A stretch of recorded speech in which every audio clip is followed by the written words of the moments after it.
Ladies and gentlemen, boys and girls, welcome back. It's your returning champion and still host and presenter, Seth Estrada. And if you're watching this video, you're probably either on my YouTube channel, Seth Estrada, or on the BitTube channel, Mind Your Biz. Feels good to say that.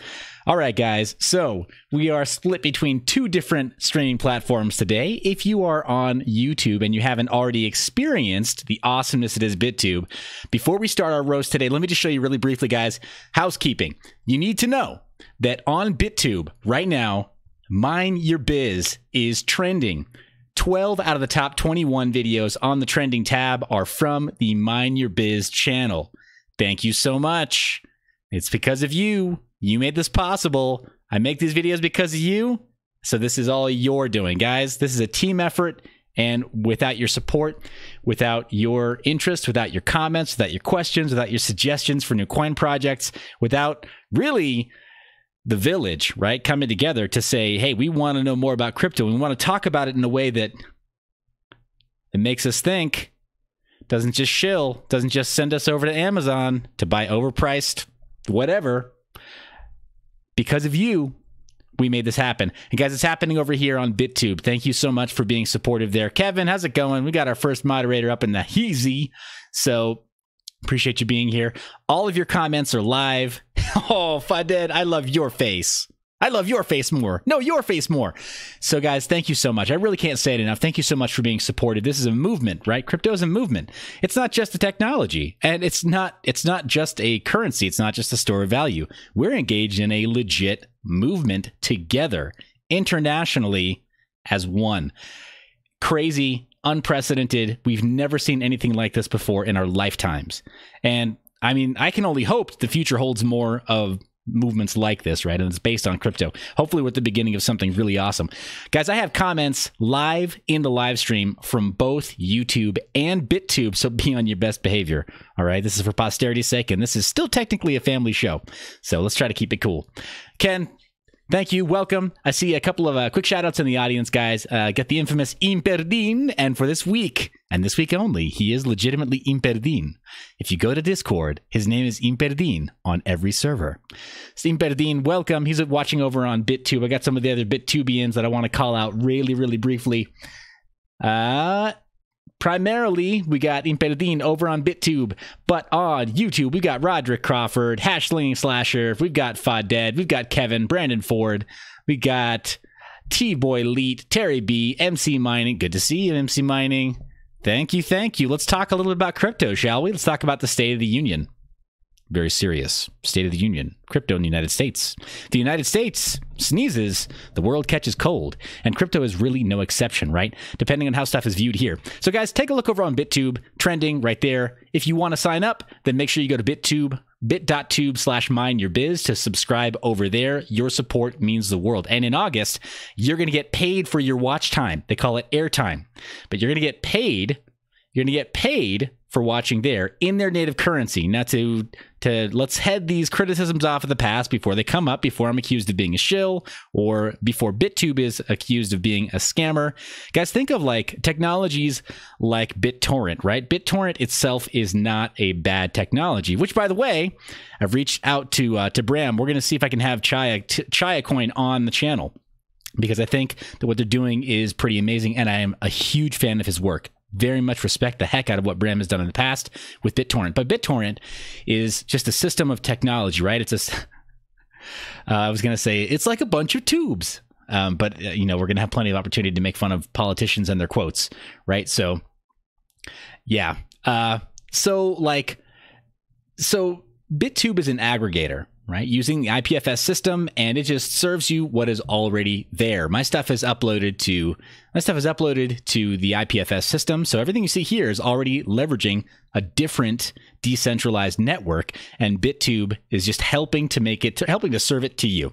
So guys, I'm really excited about being on BitTube. I hope you're excited about using BitTube. So yeah, stay tuned. There's going to be plenty to see there. The other couple of things, guys, housekeeping items. I got to do this, right? This is not a sponsored show, so I got to throw a couple of things in here. I'll apologize. Get it done fast, right? If you go to Amazon and you click on, or you just search for mine.your.biz, you're going to see some merch over there. It's limited edition. We've got This GPU Can Hash All Night and Hungry AF for crypto. So you can check that stuff out. You can cop yours when the time is right. Alrighty. Outside of that, big shout out to Crypto Influence for listing yours truly and mineyour.biz on Crypto Influence. We quickly rose to the ranks. And guys, thanks to you, thanks to your support, thanks to your upvotes, they featured me on Medium. They went out of their way to do a write-up on my channel on Medium. It's getting the claps and it's getting the upvotes. At the time of their writing, it had 13 upvotes. My account right now, if you sort by upvotes, I am in like the 95th percentile of Crypto Influence people and personalities. So thank you, team. This is it's a team effort. That's all I can say about that. It's very much thanks to you. Bravo. Bravo. So thank you so much for making that happen, guys. You'll notice I'm planted firmly between Doug Polk and Ivan on Tech. I don't even understand how that happened or how that works. I'm just saying thanks, guys. I really appreciate it. So we talked all about that. Something else to be aware of before we jump into that hearing. I've got top secret news. Confidential, but that's on the hardware front. If you're interested in crypto mining, make sure that you join our Discord channel or that you go to shop.mineyour.biz and you'll be the first to know when new announcements are going to be made. Alrighty, without further ado. Oh, Cosmos Project. Kevin, get them to reach out. Get them to reach out. You know I'd love to interview them. You know I'd love to talk more about them and have them talk more about themselves and stand accountable to the community, right? That's kind of the big idea with the show. It's having these projects stand accountable to the community and just be open and transparent about answering questions that aren't bought and paid for. So let's do this together, guys. All right. So let's take a look at this. And I've heard that these guys speak a little bit fast, so I'm going to be doing variable speed playback, not necessarily all fast, but not necessarily all slow. There was a lot of dead time before this started, too. So my sister says, you better get back there. You got ordered. I got you. Well, good morning, everyone. The hearing on Committee of Agriculture entitled Cryptocurrencies, Oversight of New Assets in the Digital Age will come to order. Please join me in a quick prayer. Heavenly Father, we ask you, Lord, for blessings on this meeting this morning. We've got some things to understand that are new and different, and we've got a great panel that's here to visit with us this morning. I also want to lift up Colin Peterson and his family during these times. Bittersweet, and your thoughts and prayers with him as well. Help us to do your will and to be the kinds of people that will honor you. We ask these things in Jesus' name. Amen. Okay, so I've got to say, guys, before we even start, I have kind of mixed feelings on prayer in public as this goes. Some of you may know that I'm a person of faith, and I do believe in prayer. And I'll say this: we have atheists in our midst. We have folks who are all across the spectrum of either belief or theology, right? Where you might have a very different theology. One of the difficulties that I have with prayer in public like this, that it's officiated by politicians, is that I don't know, well, I give you my respect and deference because as a law-abiding citizen, I know that I should, but I don't view you as an ecclesiastical leader, and I don't view you as an authority in my life on who God is or how I should worship God or if I should worship God. You know what I mean? I think we could probably all get on board with that concept, is that I think that while there's really strong Judeo-Christian underpinnings for this country and its founding, it's a little weird to have politicians tell us, pray with me right now. You need to do this. So I always feel a little awkward there. And this is me kind of being very supportive of both sides, just not them mixed together. Anyway. Colin Peterson's 98-and-a-half-year-old father passed this week, and so our bittersweet, but he was telling me a wonderful story that his dad apparently had his faculties right up to the very end, which is pretty darn good. So our thoughts are with you, Colin. He was hanging in there. He could remember the crop prices from 1952. You know, I mean, he knew everything. You know, I'm going to say something else over here. I'm going to say something else about what I observe from this group here, and I'll say this, just kind of having, again, it's a little color commentary here. In my extended family, there's farmer stock, people who worked the land in Wyoming, in Montana, and in Idaho, and this rings familiar to me.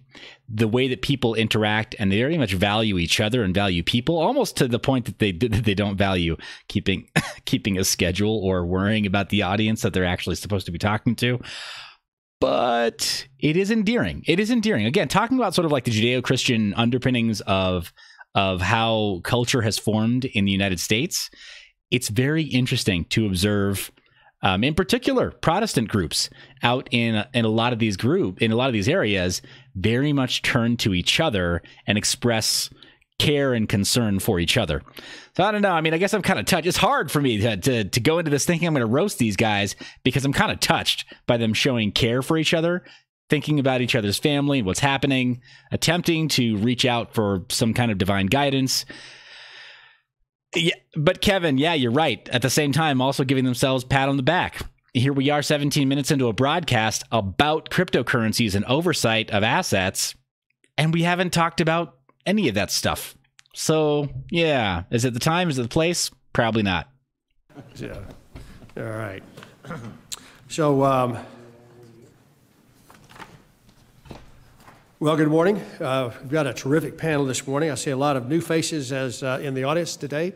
Well, thank goodness, right? I mean, you think they'd want a lot more people in the audience than they normally do, but yeah, it might be a little bit of a shock. Now let's get a little bit of context here, guys. Well, the second session that I covered, actually backwards, right? I covered it first. The second session was by a subcommittee that was very much focused intently on trade. This is the full committee, and it's the House Agriculture Committee. Just to be clear, this is the House Agriculture Committee. So they've got a broad mix of people in that room.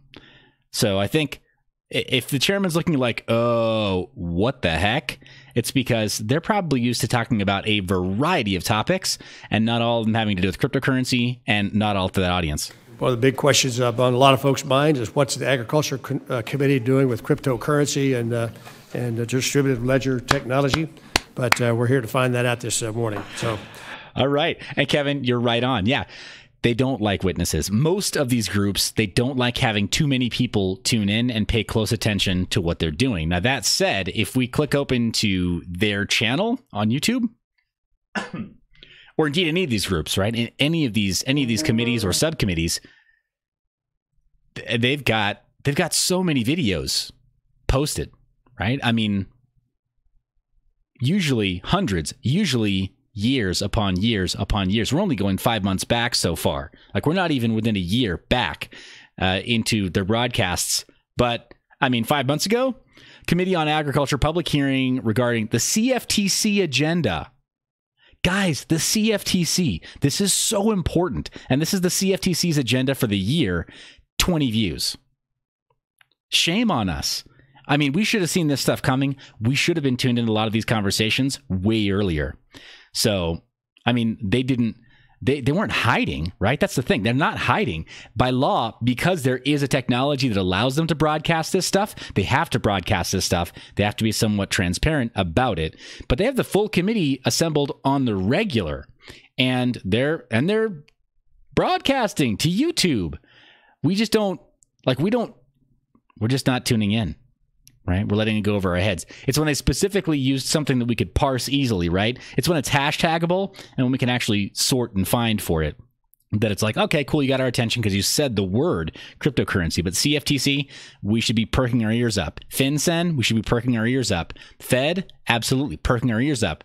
There's their IRS too, right? Definitely, and SEC. We should be perking our ears up. We shouldn't just be waiting until they say the word cryptocurrency or cryptocurrencies before we start paying attention, because all the policies surrounding it that are going to affect it and create an atmosphere that's either makes it easier or more difficult to do what we want to do within crypto and within blockchain. It's all happening outside of this one meeting. I guarantee you the stage was set about 5 months ago. For those of you that have not joined us before, welcome. We're happy to have you as we discuss an emerging policy area that is of deep interest to our members. to the emerging crypto industry, and we hope to all Americans of all stripes. Digital assets like Bitcoin and Ether, but also hundreds of other token-based projects. Okay, score one for this guy because he called it what it is, right? The coin is Ether. The coin and token is Ether. The blockchain is Ethereum. He got it right. That are being developed represent a new way for people to interact and exchange and commerce with one another. While digital assets are often thought of as payment systems or digital gold, I believe the promise that token networks hold is more universal and more exciting, quite frankly, than that. For the first time, we have a tool that enables individuals to reliably exchange value in a digital realm without an intermediary. We can have assets that exist, can be created, exchanged, consumed in digital form. The promise of being able to secure property rights in digital space may fundamentally change how people interact with one another. This technology holds the potential to bring enormous benefits to each of us if we're willing to give it the space to grow. Providing a strong, clear legal regulatory framework for digital assets is essential. To that end, there are several questions before us about how laws should govern the issuance, trade, and utilization of these digital assets. Perhaps no question has generated greater uncertainty than how to determine if a particular token is a security. We generally know what to do if a commonly traded asset is in fact deemed a security. We simply apply the securities laws. If it's not a security, there's a good chance it's a commodity, which would be subject to the requirements of the Commodity Exchange Act. The problem seems to be in making that determination. The Howey test, which concerns the sale of orange groves and service contracts from the 1940s, is often presented as a standard test to determine if the securities laws govern a token, yet they proved to be challenging in the analysis under this test. So, guys, I'm just going to echo some of the comments that I'm seeing down in the comment section. I totally agree with you. The agenda is well put together, and his opening statement regarding the outlining the problem that they face as a full committee for the hearing is perfectly well summarized. He's absolutely hitting the nail on the head. He's even going so far as to understand what exactly the names of the tokens are. Now, BitClub Network UK, you're right. He is reading from a script, potentially that somebody else wrote. It's also very possible that he had some input as well. That said, it's not uncommon for politicians of all stripes in every developed nation not to exclude your own, right? There are members of parliament who do have writers that work on their staff, right? They have staff writers that work all around, right? And advisors. The same is true of parliamentary boards across the globe. So this guy isn't unique in that he's got people whispering into his ear some of the right answers. But I'm impressed that he's bothering to listen to them and at least do us the courtesy of saying stuff right. So that's cool. Joko, I see you're telling me about on BitTube. You really want me to be able to fix the audio. I'm already recording this live stream, and for the benefit of everybody watching here on YouTube, I am not going to stop the live stream to do that. All right, guys. A related question is whether or not current laws are appropriate for these new digital assets. If a token is determined to be a security or a commodity or something else, our regulatory regime need not be static. If it's necessary, Congress or regulators may want to consider developing a new framework that takes into account the diverse characteristics and unique economic relationships embedded in many of the types of digital assets that can be represented by tokens. Providing clear guidance to enable developers to determine the nature of their token and then suitable rules to enable them to develop their project is essential to both protecting the public and promoting innovation. How we regulate these products and those who develop them won't determine if they're developed or used, but it will determine where they're developed and used. And we want that innovation done in our country. Ha ha! America! As we consider changes to the laws or new regulations, the Committee on Agriculture will be part of that conversation. Within the House, we have a vested interest in the definition of a security because it directly impacts the definition of a commodity. Similar to our work in agriculture commodities as well as futures and swaps markets, the committee has a strong interest in promoting safe, efficient, transparent markets for those who use these new token markets. Properly regulated markets promote innovation and foster economic growth, and I don't believe that it will be any different with respect to digital assets. Of course, proper regulation does not mean intrusive regulation. It means regulation appropriate to the nature of the activities and the participants, and in some cases, it might mean no regulation at all. Before I turn to rank, remember, I want to thank all of our witnesses for making time to prepare and testify. We have an incredibly qualified panel to present all sides of a fascinating and complex set of issues. I'm welcome to please each one of you here today for this conversation. And with that, Colin, I'll turn to you for any comments that you might want to have. Guys, let me just amplify MC's comment here, talking about, he says, of course it's prepared. In politics, if you speak freely, you are considered not interested in the matter. It's something like you didn't want to make a research or do any research on the matter and put it down to paper. He's totally right. It's like being in high school math class, only it's regarding people and their livelihood and finance. You have to show your work, is what I'm saying. That's, yeah. Thank you, Mr. Chairman, and thank all of you for joining us here today. And I'm happy that we have a chance to review this new technology, and our role is to oversee the CFTC regulation of it, if that's appropriate. As a CPA and someone who spent a career helping folks run numbers on their finances, I still am having a hard time getting my hands around this, and I have some real concerns. One trait of cryptocurrency that we need to pay special attention to is its volatility. There are some of you that will tell us that the fluctuations in cryptocurrency are a good thing and part of its appeal. But the increased speculation and the fact that regular investors stand to lose their shirts gives me a great deal of concern. As one study found, over 80% of the initial coin offerings are scams. And while regular investors stand to lose a very small amount, stand to gain. For example, 97% of Bitcoin is held by just 4% of the participants in cryptocurrency. Versus 97% of the circulating wealth in the United States held by 1% if you look at fiat. There's a lot of things here that don't make much sense to me, and who knows, maybe some type of this technology will come along and really make a difference after these starts and fits, but as it stands right now, I'm skeptical. So I've got to go back, guys. I've got to jump back to the initial quote of 4%. 4% being the owners of the majority wealth in Bitcoin. If that's legitimately true, that still means that Bitcoin has made 4 times as many millionaires and billionaires as the U.S. dollar has. Think about it. It's our job to be the adults in the room and to ensure that in these early days, there's enough oversight of this new frontier to ensure that it can grow responsibly. With that, I look forward to your testimony, and I yield back. Thank you, Mr. Peterson. So the chair would request other members submit their opening statements for the record so that our witnesses may begin their testimony and to assure there's ample time for questions. I'd now like to welcome our witness. This guy speaks maybe a little bit too fast because he said ample time, but it sounded like Apple time. I'm like, I sincerely hope that's not like a product that's coming out for the U.S. government. We're going to switch to Apple time.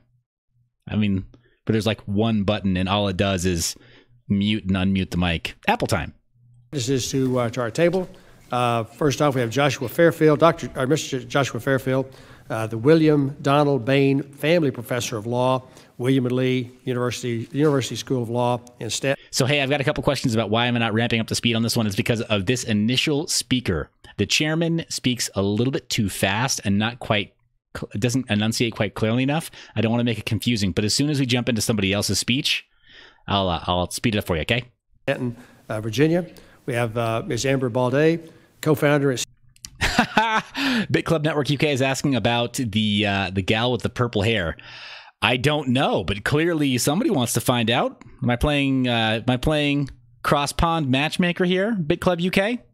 CEO of Clover in New York, New York. We have Scott Cooper. Well, let's pause for you for a minute there, okay? Bit Club Network UK.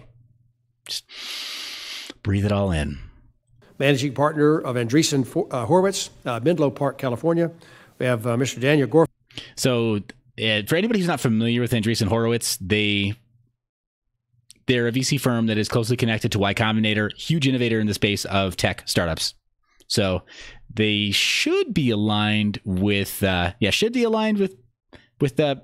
blockchain and with crypto. Are they? Let's find out. Fine, Director, Lab CFTC, and Chief Innovation Officer at the CFTC here in Washington, D.C. We've got welcoming you back for another round of conversations of the Honorable Gary Gensler, who currently is a senior lecturer, MIT Sloan School of Management. And then we've got Mr. Lowell Ness, Managing Partner, Perkins Coie, Palo Alto, California. So we've got a terrific panel.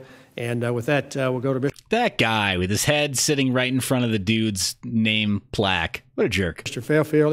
Everyone have 5 minutes to pitch your wares, and we've also got your opening statement, or your full statements for the record. So with Pitch your wares. that, Mr. Fairfield, you're recognized.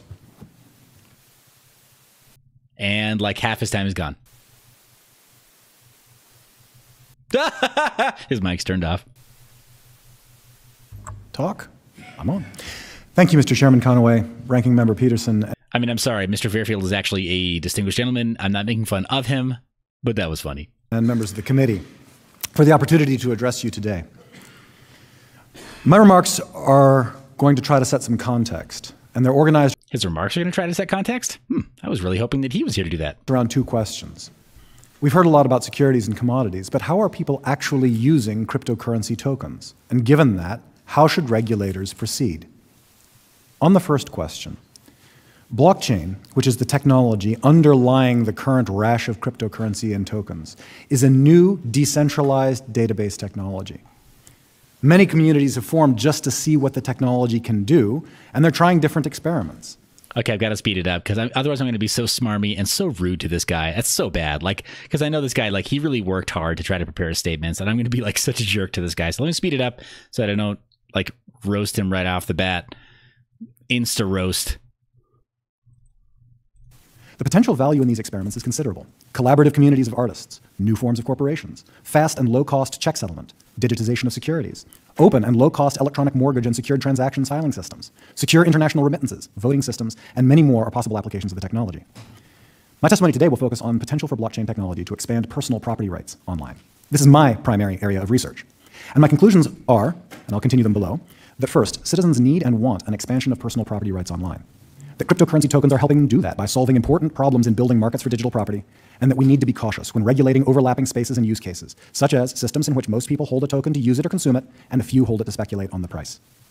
On the second question, how do we go about conducting oversight? Common sense construction of how groups are using the technology, a so-called duck test, will help regulators begin to sort out whether and where to engage. Rough agency consensus can handle these conflicts, and hearings such as this one are critically important for regulators to start working out the overlaps, because many, many more applications of this technology are coming. So in the body of my remarks, I'd like to discuss how this technology represents a badly needed expansion for personal property rights online. We should really care about good property So guys, I'm going to bring it down to like 1.25 speed, not 1.5. rules for intangible, electronic, digital assets. Good property rules preserve citizen independence. Property institutions build individual wealth and social welfare by reducing transaction costs. And property permits us to express ourselves by changing and arranging our environment to reflect what we want. Here you might think of your own home or your wedding ring, for example. But personal property rights like this have had serious trouble coming online. We just don't own that much personal property online.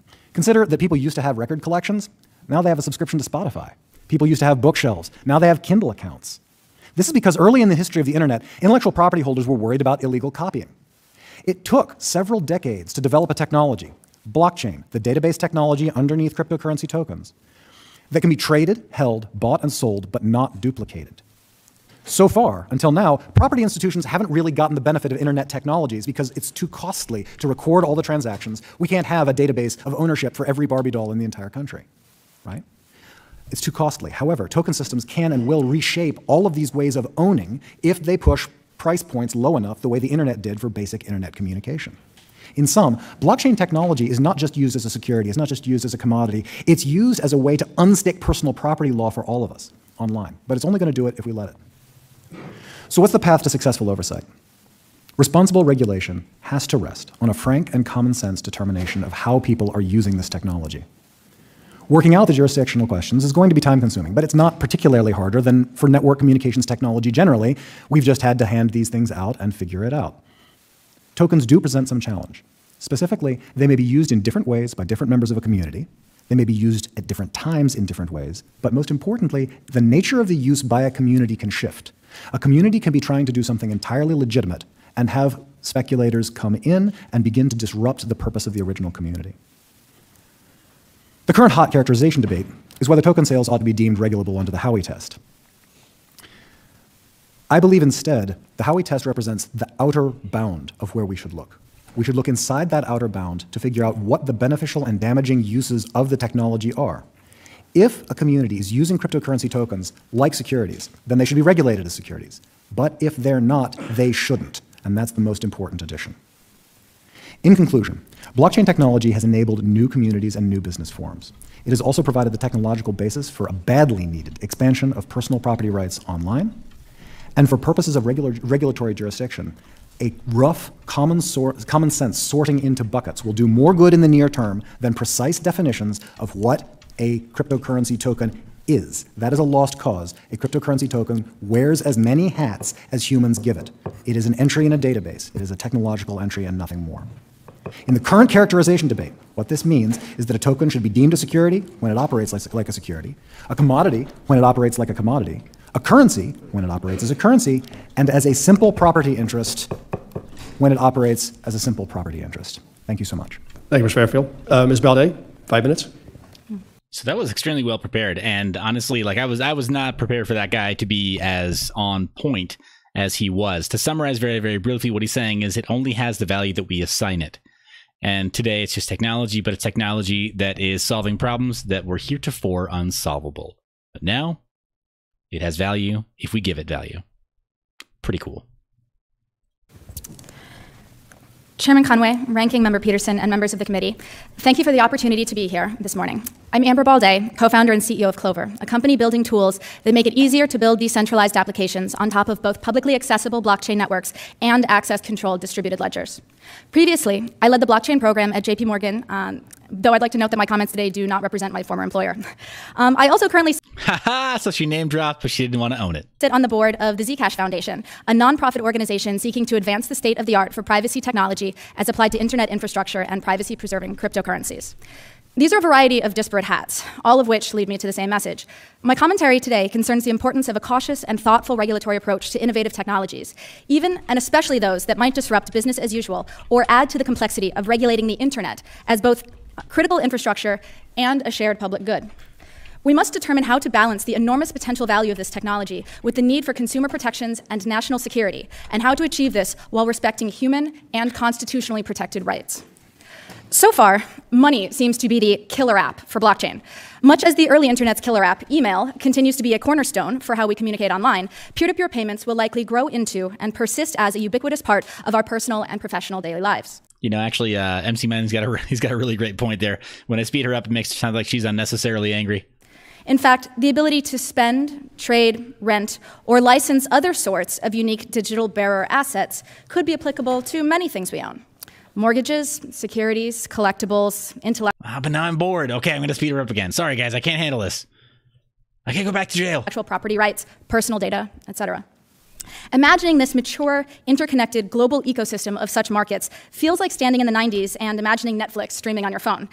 And yet, my concern is not the speed with which we reach that end state. It's the choices that we make along the way, which stand to be as hotly contested and impactful as net neutrality, the DMCA, FOSTA-SESTA, or the on-again, off-again discussion of state-mandated weak cryptography continues to be. While we struggle to overlay existing regulatory frameworks onto new technology that is useful precisely for its fluidity, other areas of the world are embracing that ambiguity and learning by doing. In Afghanistan, for example, Code to Inspire helps train young women for technical careers and pays them in Bitcoin, which they can use in local shops as well as global marketplaces. In a place where women's banking and even physical agency is limited, financial autonomy and digital inclusion is a powerful force for equality and democracy. In some African countries and places with less legacy financial infrastructure, companies are using crypto assets to enable farmers to properly track and register their commodities and increase their bargaining power in downstream market pricing. Not only can end consumers tip their farmer in support of fair and sustainable working conditions, but every other factory or wholesale retailer along the way can make more informed decisions about the provenance of inputs to their products. In the United States, Square, whose business strategy is already based on disrupting traditional payments processors, has added the ability to buy, sell, and transfer Bitcoin into its mobile app, and there are many products targeting cryptocurrency investors and early adopters. There's also several— Wait a second. Fact check.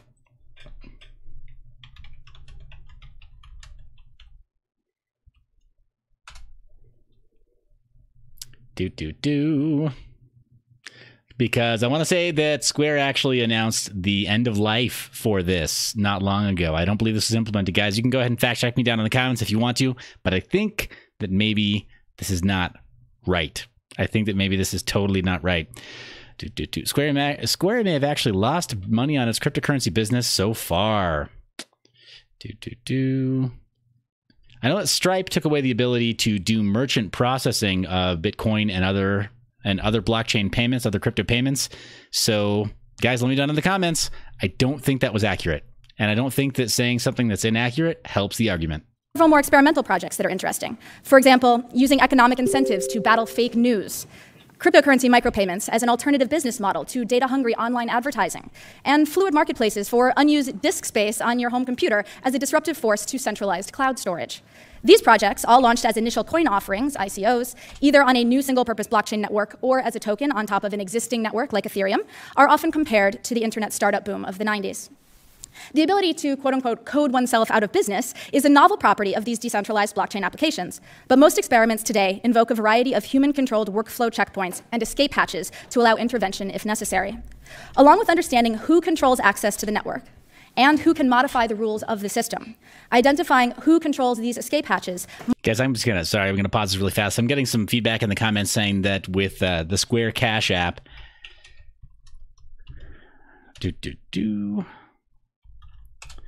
Square Cash app you can buy.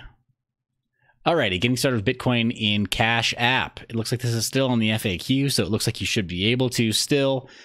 And it is listed on the squareup.com website. You can buy and sell Bitcoin right from your Cash app. Cash card, buy BTC. Virtual currency terms of service. Are the TOS, is the TOS still there? Let's go do a quick find for Bitcoin. All right.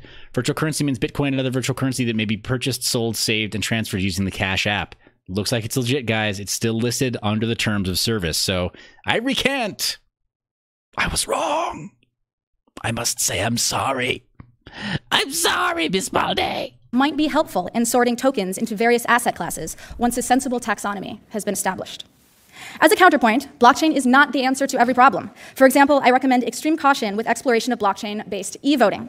Ensuring one person, one vote while keeping ballot selections private is an incredibly complex computer science and human coordination problem that we are not ready to tackle yet. Not only that, but you guys have heard me go on record talking about how there are several government institutions that I don't believe have earned the right to touch blockchain yet. The IRS, top of the list. Internationally, it's no surprise that some of the central banks most aggressively investigating cryptocurrency as an alternative or enhancement to their existing currencies are in Venezuela, Russia, and China. Going forward, as there is inevitably more discussion of the potential for a digital dollar, I encourage strongly encrypted, privacy-preserving design choices coupled with opt-in selective disclosure, as opposed to options like mandatory cryptographic backdoors or golden keys, which could make the U.S. financial system a very attractive target for nation-state-sponsored cyber attacks and hackers. As that conversation matures... Did you guys catch that? You guys catch what she just... I mean, are you picking up what she's throwing down there? I know I sped this up a little bit, but backdoors, like she was saying, this is the biggest problem with allowing the government to pick and choose. And I know I'm preaching to the choir, but this is the biggest problem with allowing the government to pick and choose what fully encrypted services they want versus where they want to have backdoors. And this is why Edward Snowden went on record as saying that he supports Zcash, for example. I think he only said Zcash because he wasn't aware of any other projects that were coming up, any other alts that were coming up that had a focus on privacy to the same extent that Zcash did. But yeah, so far so good, guys. I can't find fault with what anybody's saying so far. We must clarify how FinCEN, OFAC, and other relevant rules can be applied, modified, or interpreted to balance many competing interests. So in conclusion, and hopefully if this committee's guidance is simply a strong commitment to non-interventionism, safe harbors for innovators, and work towards resolution of the patchwork fabric of state laws, the time it takes to come to such a commitment may have the unfortunate effect of eroding America's early mover advantage in technical innovation and entrepreneurialism. Thank you. Thank you, Ms. Balde. Mr. Cooper? Thank you, Chairman Conway, Ranking Member Peterson, for the opportunity to be here today to talk about this very important new technology. My name is Scott Cooper. I'm the managing partner for a firm called AH Capital Management, which manages about $7 billion worth of venture capital assets, and very recently also for a group called CNK Capital Management, which is a $300 million registered investment advisor fund focused exclusively on investing in crypto-related assets. I'd like to spend my time today to focus on why we believe as investors that crypto technologies make a very compelling investment opportunity, particularly for members of the venture capital community. And I want to start with a definition that's different from the definition, I think. So first off, this guy conducts himself like a real player, like a real pro who works around technology a lot, because he mentioned some pretty big numbers, right? Like for you and me to say like, yeah, I manage a fund that's $7 billion strong. we might think like that's a lot of money, but this guy knows almost to the to the exact number, the exact head count, how many people that will support across how many projects, how many families that will feed, and what kind of talent that will attract across a broad range of projects in a broad number of categories and of different market verticals. So he's got a lot going on. You can just see, like, I just want to call that out. This guy carries himself like somebody who is burdened with what the real cost to create tech actually is. That we often hear about. So if you focus on a lot of the public narrative today around crypto technologies, there are two kind of dominating narratives. One is certainly around Bitcoin and price fluctuations and volatilities, which we heard certainly from the ranking member today as well as what are called initial coin offerings, ICOs, for capital fundraising. As investors, though, we're interested in the broader ecosystem, and we use the term crypto networks to describe what we think about as that ecosystem. Very specifically, crypto networks for us means a new way to build digital services. Okay, yeah, Terry, I'll slow this guy down just a little bit. He's moving at a faster clip. And by digital services, we mean any internet application that obviously may exist today, so ride-sharing applications, social media applications, and probably a whole host of things, of course, that we haven't even thought about. But where those digital services are owned and operated by a community of network participants rather than by a centralized corporation. Now, I realize at first blush that when you think about community ownership and management of an asset, that may seem odd. But in fact, if you look at the technology industry, there's actually significant precedent for the existence and the success of community-based networks in the development of a significant portion of technology. First is what is known as the open source software movement.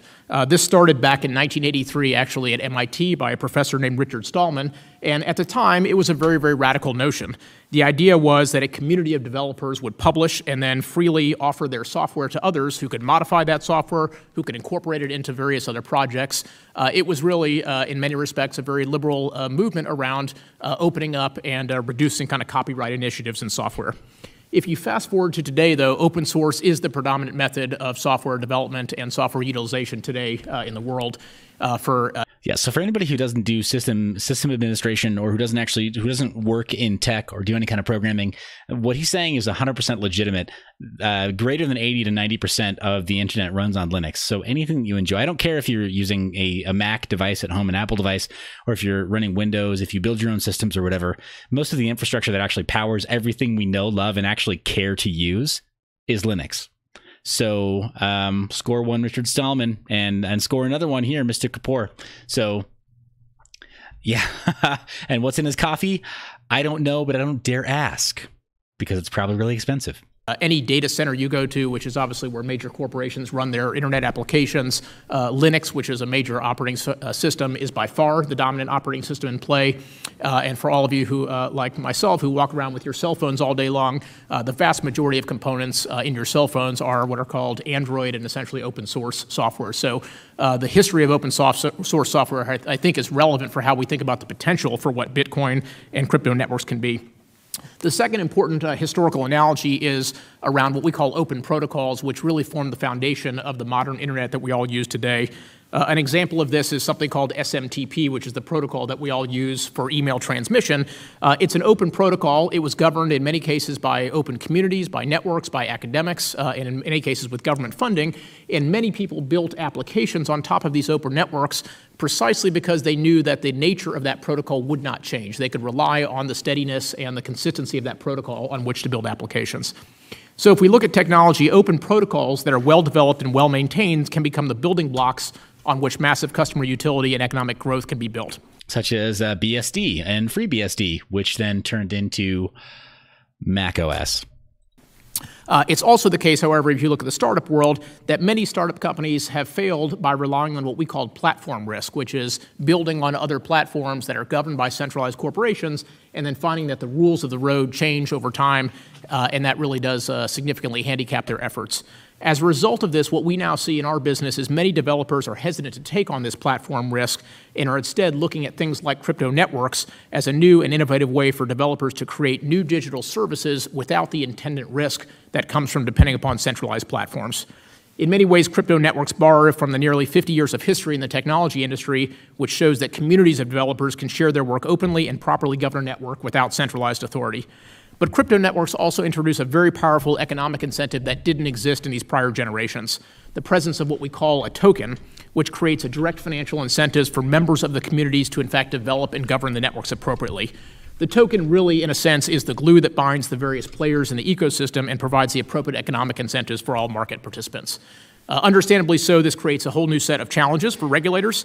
Consistent with recent statements that we've heard from the Director of Corporate Finance at the SEC, we believe that the regulatory nature of crypto networks varies with the stage of development of a particular project. Briefly, when a centralized sponsor is seeking to raise capital from investors prior to the functional development of the network, this is probably what is known as an investment contract and therefore properly regulated as a security. However, the nature of the tokens that are delivered on that contract can ultimately be regulated as commodities once the fulfillment of that investment contract has occurred. As stated by the CFTC, some tokens are not securities once the network is functional, and in particular in cases where the network is decentralized from an ownership perspective, we believe the nature of the tokens looks more like commodities than securities, and therefore probably rightly should be governed by the CFTC. This is precisely because there's no centralized sponsor on which the efforts of the value of the token are largely dependent. Instead, the tokens have value based upon the utility of the service to participants. This actually looks much more like the way commodities trade. The one fundamental problem with what he's saying here is that they're so, well, and it's not his problem, and it's not a problem with his working definition. The problem is with the problem lies within us. It's not within our stars. He's got his eyes on the correct goal, but so many ICO projects offer nothing by way of utility. They offer no value, nothing new, right? They are Satoshi-like blockchains that are directly forked off of Bitcoin and add nothing to the code base. So, yeah. So, I mean, his working definition is right. It's a fundamental problem with the current state of the technology, the current state of the industry and the market, is that there are so many coins that just offer nothing of value. In conclusion, the U.S. has long enjoyed the fruits of innovation in the form of economic growth, job growth, and consumer utility stemming from many of the great technology companies of our time. And we believe that crypto networks present a new and exciting opportunity for us to continue on that trajectory. Doing so, however, will require that we develop a regulatory framework that encourages risk-taking and capital formation, provides clarity and certainty to market participants, and of course protects individual investors and the integrity of the markets. Thank you for the opportunity to be here today. Thank you, Mr. Cooper. Mr. Gorfine, 5 minutes. Thank you, Chairman Conaway, Ranking Member Peterson, and members of the committee for the opportunity to testify before you today. I am Chief Innovation Officer and Director of Lab CFTC at the U.S. Commodity Futures Trading Commission. I could practically double this guy, double his speed, and we'd still be all right. I'm just going to do it just for kicks. Let's see what happens. The testimony presented here reflects my own views and does not necessarily reflect the opinions or the views of the Chairman or the Commission. In May of last year, Chairman Giancarlo announced with bipartisan Commission support the launch of Lab CFTC, the agency's effort to help create a model for regulatory engagement and modernization in light of the ongoing digitization of our markets. Its mission is to facilitate market-enhancing innovation, inform policy, and ensure okay, yeah, I know it was too much. I'm back to 1.5. That we have the technological and regulatory tools and understanding to keep pace with inevitable change. The building blocks of our effort are engagement, testing and experimentation, and education. Shifting to the primary topic of today's hearing, we are interested both in private or permission distributed ledger technologies that can improve market infrastructure and in public blockchains that require the use of a virtual currency. Developments across this spectrum have society rethinking the nature of money, how people transact, and how we can more efficiently engage in regulatory, economic, and market activity.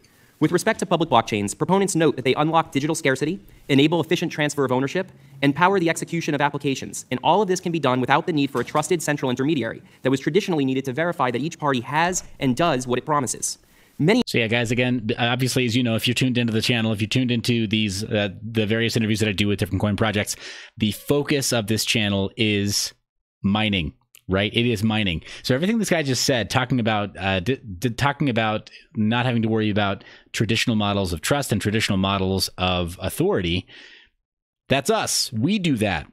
So as a miner, right, like, hold your head high. We are the new trust brokers. We create trust in a trustless system because we create systems. We create systems that automate all of it, and we spread out the CapEx of creating the checks and balances. Whew. It's a tall order. It's a serious burden. But someone's got to mine. Yeah, that's us. We, however, appropriately worry that virtual currencies and tokens may be used for illegal activities and are prone to fraud, manias, and bubbles driven by potential misunderstandings and myths regarding their scalability, utility, and intrinsic value. With recent hype around this space, there has also been a proliferation of ICOs, which may be intended to raise capital for a venture and may bear the hallmarks of a securities offering. Our colleagues at the SEC have been thoughtfully addressing related challenges and providing additional clarity to the marketplace. And from the CFTC's perspective, given the potential to tokenize a broad range of economic assets, it is important to remind the public that digital assets can also be commodities or derivatives, depending on their terms and how they are structured. Given the potential and the challenges of this space, Chairman Giancarlo has made clear that the proper response by regulators is not to dismiss the entire movement as misguided or foolish, but rather to take the time to learn, facilitate the promise, and guard against risks and bad actors. As part of this effort, Lab CFTC published its first fintech primer on the topic of virtual currencies in October 2017. The primer explains that the agency determined in 2015 that certain virtual currencies, such as Bitcoin, are commodities and therefore implicate our jurisdiction. The CFTC has regulatory oversight authority over futures and swaps markets based on commodities, and then has anti-fraud and manipulation enforcement authority over these and the underlying commodity markets. It is important to note, however, that we do not have oversight authority over these underlying markets. Additional details regarding CFTC oversight of crypto-related markets and enforcement and education efforts since the self-certification of Bitcoin futures in December 2017 can be found in my written testimony. Moving forward, one thing is certain. None of us are able to predict exactly where this innovation is heading. It is accordingly incumbent upon us as a 21st century regulator to continue studying, learning, and keeping pace with change. We look forward to ongoing close collaboration with our regulatory peers, including through the FSOC Digital Asset Working Group. We all have the shared goal to educate market participants, target bad actors, and ensure an efficient and effective regulatory framework. We are also focused on bringing clarity and certainty to the market, but need to be sure that we are thoughtful in our approach and do not steer or impede the development of this area of innovation. While some may seek the immediate establishment of bright lines, the reality is that hasty regulatory pronouncements are likely to miss the mark, have unintended consequences, or fail to capture important nuance regarding the structure of new products. In the late 1990s, during the early days of the internet, senior government policy advisor Ira Magaziner made the following observation: that given, quote, the breakneck speed of change in technology, government attempts to regulate are likely to be outmoded by the time they are finally enacted, end quote. Given this dynamic, the government largely avoided a prescriptive approach in favor of principles focused on educating and empowering law enforcement and allowed this area of innovation time and space to develop, all while maintaining the ability and careful vigilance to act to ensure market integrity. This approach generally seems like the right one when dealing with new technologies, which are largely agnostic as to how they are used.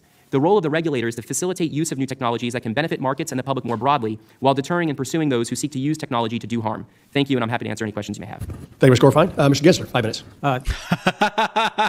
That guy did not get the memo. Thank you, and I'm happy to answer any questions you have. Yeah, on to the next. Shut up. Thank you. Good morning, Chairman Conaway, Ranking Member Peterson. My condolences on your dad's passing. It's good to be with you all here today. I think I've testified in front of you a dozen or 2 dozen times in some previous capacities. But since this guy, oh, okay, this guy gets it. This guy gets it. And, you know, academians typically do, though. They kind of, they tend to roll in the same circles as politicians. Just how they've stayed alive for as long as they have their older institutions.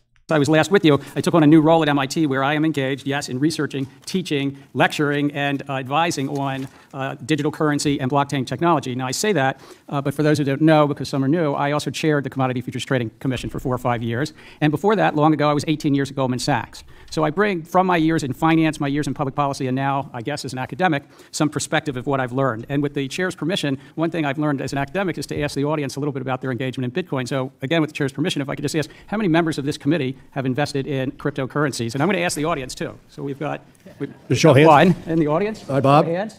Everyone in the audience. Yeah, we've got about half the audience. That's an interesting split. There we go. I would say the other thing that splits the community in my discussions usually is, this is not a community that splits normally like right and left, Republican, Democrat. This is a community that splits more about Bitcoin maximalist and Bitcoin pessimist, or skeptics on one end. And by the way, some of those skeptics and pessimists are Republican and some are Democrats. Some are Nobel laureates, some are in finance, whether it's Jamie Dimon or Warren Buffett. And then some of the maximalists can be in venture capitalists like at Andreessen Horowitz and elsewhere. So it's interesting, the split in the community. I'm probably a little bit center maximalist, if I can say that. I am an optimist on the underlying technology. You also hear some people say, well, not that Bitcoin, but the blockchain technology is good, and they kind of split their views that way. So again, what have I learned? Blockchain technology. Yeah, MC Mining, he calls out the fact this guy's got really large print on his paper. It's because he doesn't want to wear his glasses on TV. It's old hat. Like, some of these people have been in these kinds of environments a lot. The guy from Andreessen Horowitz, definitely, he's used to pitching. He's used to being on the other end of pitches and pitch meetings for large sums of money, right? Like, he has teams that walk up to their firm every single day and ask for 7 to 8 figures of money, and maybe in some cases up to 9 figures of money. And who knows, maybe even more, but I doubt it, based on the size fund that they manage. So they're used to having like really high intensity, high pressure conversations. This guy, he's used to talking and facilitating conversation. I mean, you notice that the first thing he did was he got people to raise their hands in the room. And let me just tell you, it's a little hack. Tony Robbins does it all the time. Go into a room, get people to get involved. All of a sudden they perk up. They begin to you begin to win them over with all of your arguments. I believe has a real potential to transform the world of finance because it is about money. It's about moving value on the internet.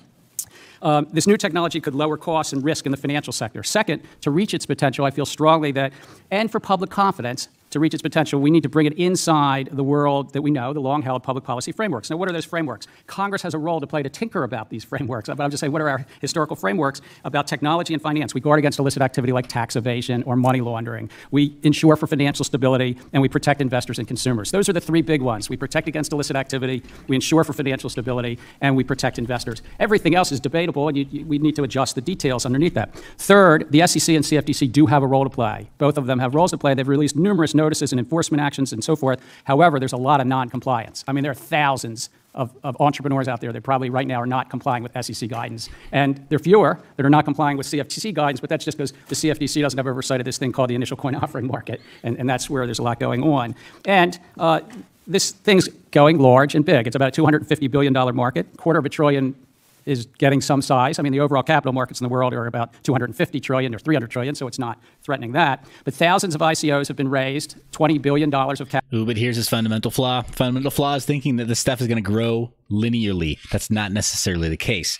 The thing about working with digital currencies is that you have the very real possibility of having a quantum leap, right? Or having there be exponential growth depending on something that happens. Now, as far as issuance of currencies and emission rates, emission curves for existing blockchains, that may not be the case, but the proliferation of coin forks is not controlled. It's not controlled at all. So could we get 10 times more coins in the next year? Absolutely we could.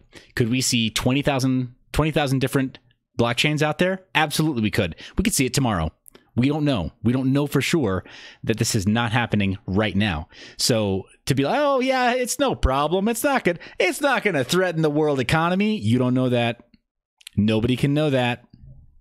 Capital formation. I'm here to say nearly all of them, I don't know if it's 98% or 97%, but nearly all of them are probably securities under our securities laws because they're being offered in a pre-functional time. This ICO market's rife with scams and frauds. Fourth, bad actors have figured out how to use this new currency. Sometimes it's state actors. We learned last Friday it was the alleged, I should say, but the alleged 12 Russian spies. Venezuela tries to raise it off of their oil and outrun U.S. sanctions policy. Fifth, while federal agencies are engaged, current laws apply to this activity. There are gaps. So if I can mention a few of the gaps. First, I think that there's gaps around the crypto exchanges themselves, either where you can buy and sell. Why? Because they're being right now regulated through state money transmission laws. This approach, regulating them like Western Union or MoneyGram, is just not satisfactory because crypto activity is more complex and it's harder to trace, and it doesn't build on top of the traditional banking system. It's built on something that we can't see that's out there in other countries like in China and Russia. So second, the crypto exchanges lack brokered access. They don't have brokers. So there's no brokers, by the way, sending 1099-Bs, and my detailed testimony says, maybe the IRS should do something about that so you can just have reporting of the gains. Third, the issuers of securities, the crypto space, are only slowly coming into the SEC remit. I think this is going to take 2, 3, 4 years before the SEC really cleans up the space. And so there's going to be a lot of call. Can they go faster? Can we do it right? But it's going to take some time. Fourth, crypto derivatives are being handled by the CFTC. I think they're doing it well, but there's two things that worry me about the technology. And one is that the unregulated underlying crypto cash market is a mess. So the corn and wheat markets that you oversee, the gold and the oil markets, we have a lot of history. We have some confidence about that. And then the CFTC can do their job layering over those underlying commodities. The CFTC is regulating derivatives, but they're referencing an underlying market where it's just, at best, the Wild West, and at worst, it's pretty bad. So about that underlying market, the CFTC has general anti-fraud and anti-manipulation authorities with regard to it, but I think this guy, again, academia, and hey, it takes one to know one. This guy kind of lost me there. He went a little bit too far outside of the central line of his point. Congress will be debating it. Probably not in this Congress, but I suspect in the next session, the next Congress, you all will be debating, should you give the CFTC additional authority, or maybe some other agency, maybe it'll be the SEC, somebody else, but I think the CFTC, to have additional authorities about that underlying, what I would call cash crypto market, it's 70% of the market. The SEC has securities, the CFTC has derivatives. I think you'll want to debate whether to do something about the underlying market. And lastly, I think you'll need to give them resources along with your friends over at the Appropriations Committee, because I think these agencies will need that. Thank you. Yeah. Okay. So I'm gonna go on record as saying that I don't like where this guy's points are headed. I really don't like where this guy's points are headed. And again, I'll close with what I opened with. Most people in academia are fairly closely aligned with politicians, and they're fairly aligned with politics because they are old institutions that are used to They're used to the largesse of certain industries that kowtow to them, right? They're inbred, in a word. They're very much intellectually and politically and financially inbred. They absolutely require that people from their midst come back to help protect their interests. So I'm not shocked that this guy talks about regulating more, that this guy talks about giving more power. To my anarcho-capitalists and to my libertarians in the audience, I think this person just might be a statist. Thanks, Mr. Ginsler. Mr. Ness, 5 minutes. Thank you all for inviting me to testify this morning. I certainly agree with everybody that's gone before me that this technology does have the potential to be transformative. One of the questions I get asked a lot is, why don't we just call these things securities? We have securities regulations.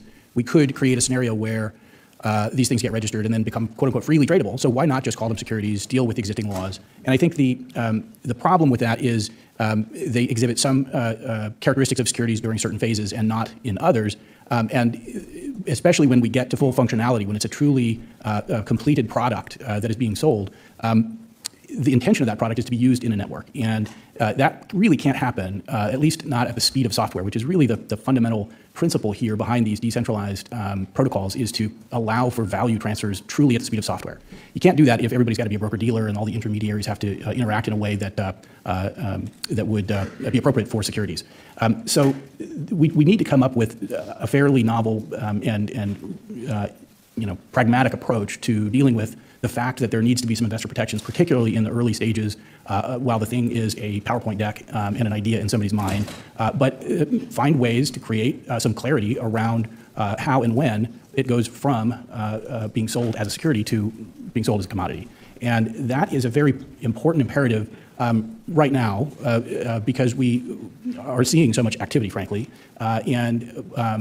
The threat of sort of people going offshore for lack of clarity is a very real one. I will say in my 25 years in Silicon Valley, I have not seen circumstances where you go to a meetup in places like Palo Alto or even San Jose, and you see regulators from Zug, Switzerland, and Singapore, and Hong Kong, and Bermuda, and so to avoid any kind of race to the bottom, I do think that there's a serious imperative about getting something done before we have a situation where we're trying to entice people back into the country, because then the standards would really have to be lowered to do that. So I think we have an opportunity now if we get ahead of the true flight, but that's an important idea around why we need some of the bright lines.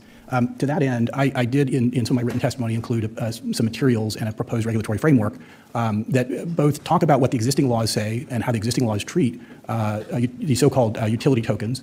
And there's sort of a 50-page memo on how the existing laws work. To avoid having to go through that 50-page memo type analysis with each and every one of these, I think the bright lines are really what's necessary. So there's a regulatory framework that we've been thinking a lot about too, that would create that set of bright lines that would enable the regulators and the companies going out there to really know how to sort the good ones from the bad ones. And I do think that starts with kind of this test around how we in the investment contract analysis for regulating securities as securities in the primary offering, if they're being sold sort of pre-functional before they're fully functional, but coming up with ways to say that once they are fully functional, how do we let them now trade as commodities effectively? And the trading is important because, as I said, this is the movement of value. To have value, it needs a price.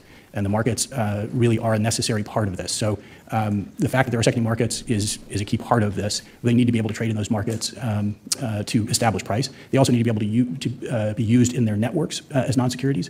And so we need to come up with ways to say, when they're being sold to investors as investments, let's treat them like securities. When they're being used in the network or they're being traded in the secondary markets, let's call them commodities.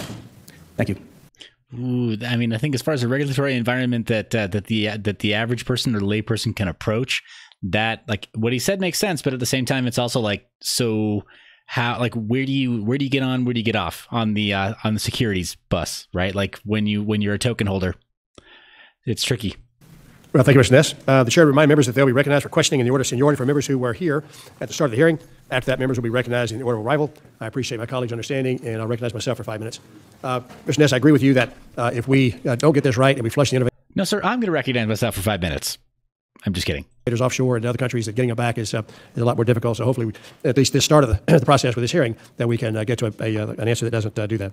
Ms. Balday and Mr. Cooper, you each noted that tokens and crypto networks have the potential to create next-generation open internet protocols. And you fleshed that out a little bit for the layman and myself that understand the words, but if you could tell us what those actually mean, it'd be a little helpful. Sure, thank you.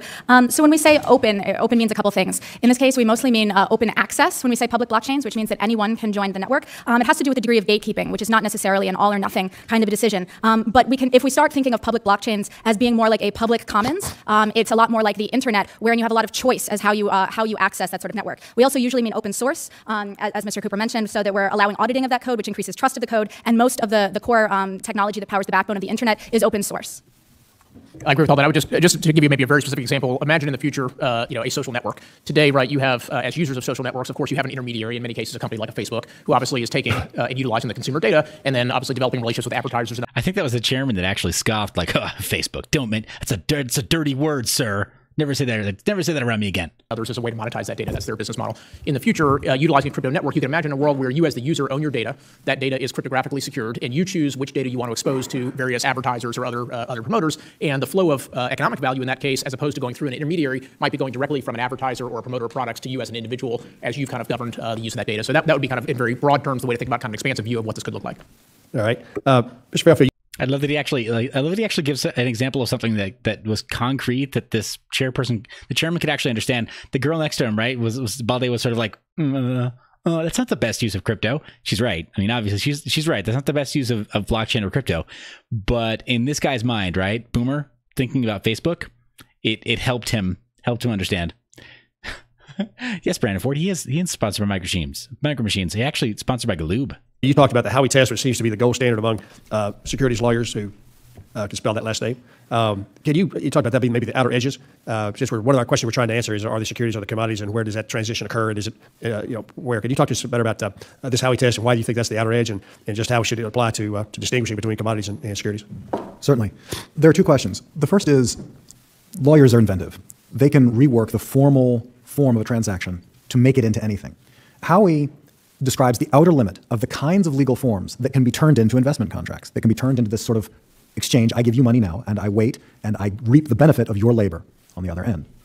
But the difficulty with that is that while courts must be able to look to the economic realities of the transaction, look underneath the form, because if we just look at the form, if we just look at what it's called, then anyone can just title the asset whatever they want at the top of a piece of paper and escape whatever regulation they want. So courts have to look past the formal titling of the asset to the economic realities of it.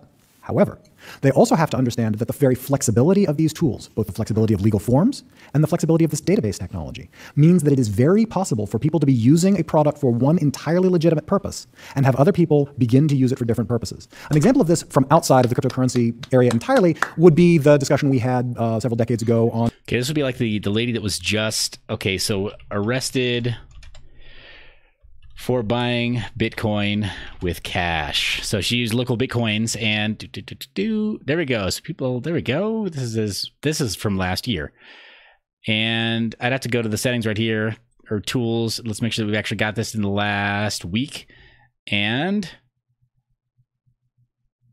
okay, so yeah, Coin Central right here. Lady arrested for buying Bitcoin with cash using, there we go. So about 19K in Bitcoin, but arrested because the agents that set up the entrapment operation, they made jokes with her. They made jokes that a lot of us made jokes about being, oh yeah, we're drug dealers. Yeah, we're drug dealers. And then she bought the Bitcoins anyway, and they arrested her because the Bitcoins that she bought, the specific tokens that she bought, specific Bitcoin that she bought, was used in crime, or at least she was led to believe that. So this is not, what he's talking about is very real. It's ruining people's lives today, this week. On VCRs, right? The question was, some people use them to make illegal copies. Many people don't. How far are we willing to go in rooting out bad uses that are beginning to cut away healthy tissue? And that's why I believe Howey is the outer circle. It's necessary that it be there so that SEC in this particular case can reach cases in which people are labeling something one formal legal form, but are actually engaging in an investment contract. That's what it's there for. But it doesn't really tell us anything about what the regulatory landscape should actually look like at the end of the day. In fact, the regulatory landscape, in my estimation... I'm sorry, but her mind is being blown right now. She's like, oh. I mean, I kind of am too. This guy's got some good points now. You were right. And that's why I didn't want to be smarmy. Should and will look like something substantially different. It will look like a bit of a handoff, like a relay race, in which for certain functions and under certain conditions, one overseer may have authority under. So I lost your mic. Thank you, Mr. Fairfield. Ranking. Oh man, what a bummer. He was really getting to the point there, and that like, dang. Remember, 5 minutes. Thank you, Mr. Chairman. I don't know where to start. I'm somebody that believes we should still be on the gold standard. I think most people who are into crypto would not totally disagree with that, right? I mean, like, you guys tell me what you think down in the comments. First off, smash that like button and tell me down in the comments below. Do you think that fiat would be in a better situation, at least in the United States, if the US dollar were based on the gold standard? And that I think we should audit the Fed because I don't really trust them. Wow. Oh my gosh. That's incredible. So what worries me about this is that, you say there's $250 billion of capitalization here or whatever. How much money is actually here? I mean, this just seems like a Ponzi scheme to me. I think the stock market is a casino, so that's where I'm coming from. So, if I'm going to send $100,000 to somebody through one of these deals, who's going to stand behind it? So I give the money, I guess, to one of you guys, and then you turn around and create these things and send it to somebody else. Well, in the meantime, what if you went broke? I mean, I was involved when we found out about credit default swaps and figured out that everybody was trading these things and there was nothing there, and if we wouldn't have stepped in, the whole economy would have collapsed. And I don't know if we got a similar situation going on here with this, but, what is behind this? I mean, if there's no money at the end of the day, who's going to make up for this? Can anybody explain that to me? Mr. Gensler? Could I take a shot? I think that I'd split it in two buckets. Well, he's doing a really great job of that. This is the Columbo tactic, right? Where he is engaging in a Hegelian dialectic. Let me get a little bit nerdy here in terms of just like, leave dialectic alone. Let's say that he's using the Socratic approach, the Socratic method, but he's doing it a la Columbo, right? Playing dumb. Well, I kind of thought it was this way. Make somebody else explain it, right? Draw it out of him. But he's also legit, right? Again, like I like these people. I'm having a hard time making fun of anyone because I like them too much. In this field where venture capitalists, entrepreneurs are developing an idea and asking people for money, they publish a white paper, they build a following, Reddit posts, and these are different communities, social network posts, Medium, and so forth, and they build a following and then they sell it and raise money. And sometimes it's small, just like a crowdfunding on Kickstarter. But most of them aren't. There's been 3,800 of them to date. Over 50% of them fail within 4 months. And there's different estimates how many are scams and frauds. There are good faith actors in the middle of it too. A lot of good faith actors, but there's a lot of fraud and scams. If right now, if they fail, only way you could do is try under the securities laws to say they were an unregistered, non-compliant security and try to, under the private rights of actions under securities law, try to get something back. Nothing. In the second category, it's digital gold. The digital gold, which is Bitcoin. And while there's nothing behind it, I would say, Mr. Ranking Member, there's really nothing behind gold either. All of us. What's behind it is a cultural norm that for thousands of years we like gold. The value of gold, the worldwide value of gold is $7 trillion, by the way, just to give you a little sense of it. But only about 10% of the annual production of gold is used in manufacturing. The rest of it is because we think it's kind of nice to have gold necklaces and jewelry, or we do it as a store of value. So Bitcoin is a modern form of digital gold, and it's a social construct. But the money, they're just creating this money out of nowhere. In the first category, the investor type that would be under the SEC. But in the second category, you're right, which was under this committee. You're going to be grappling with this for a while, I think. In the first category, I assume those people are sophisticated enough to realize they're going to get fleeced potentially.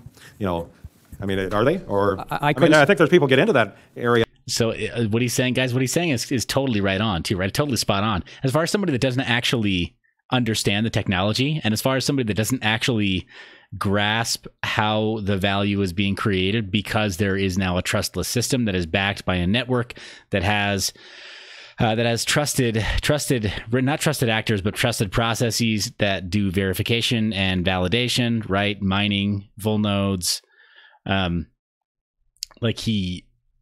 He's totally right. Investors, people that actually just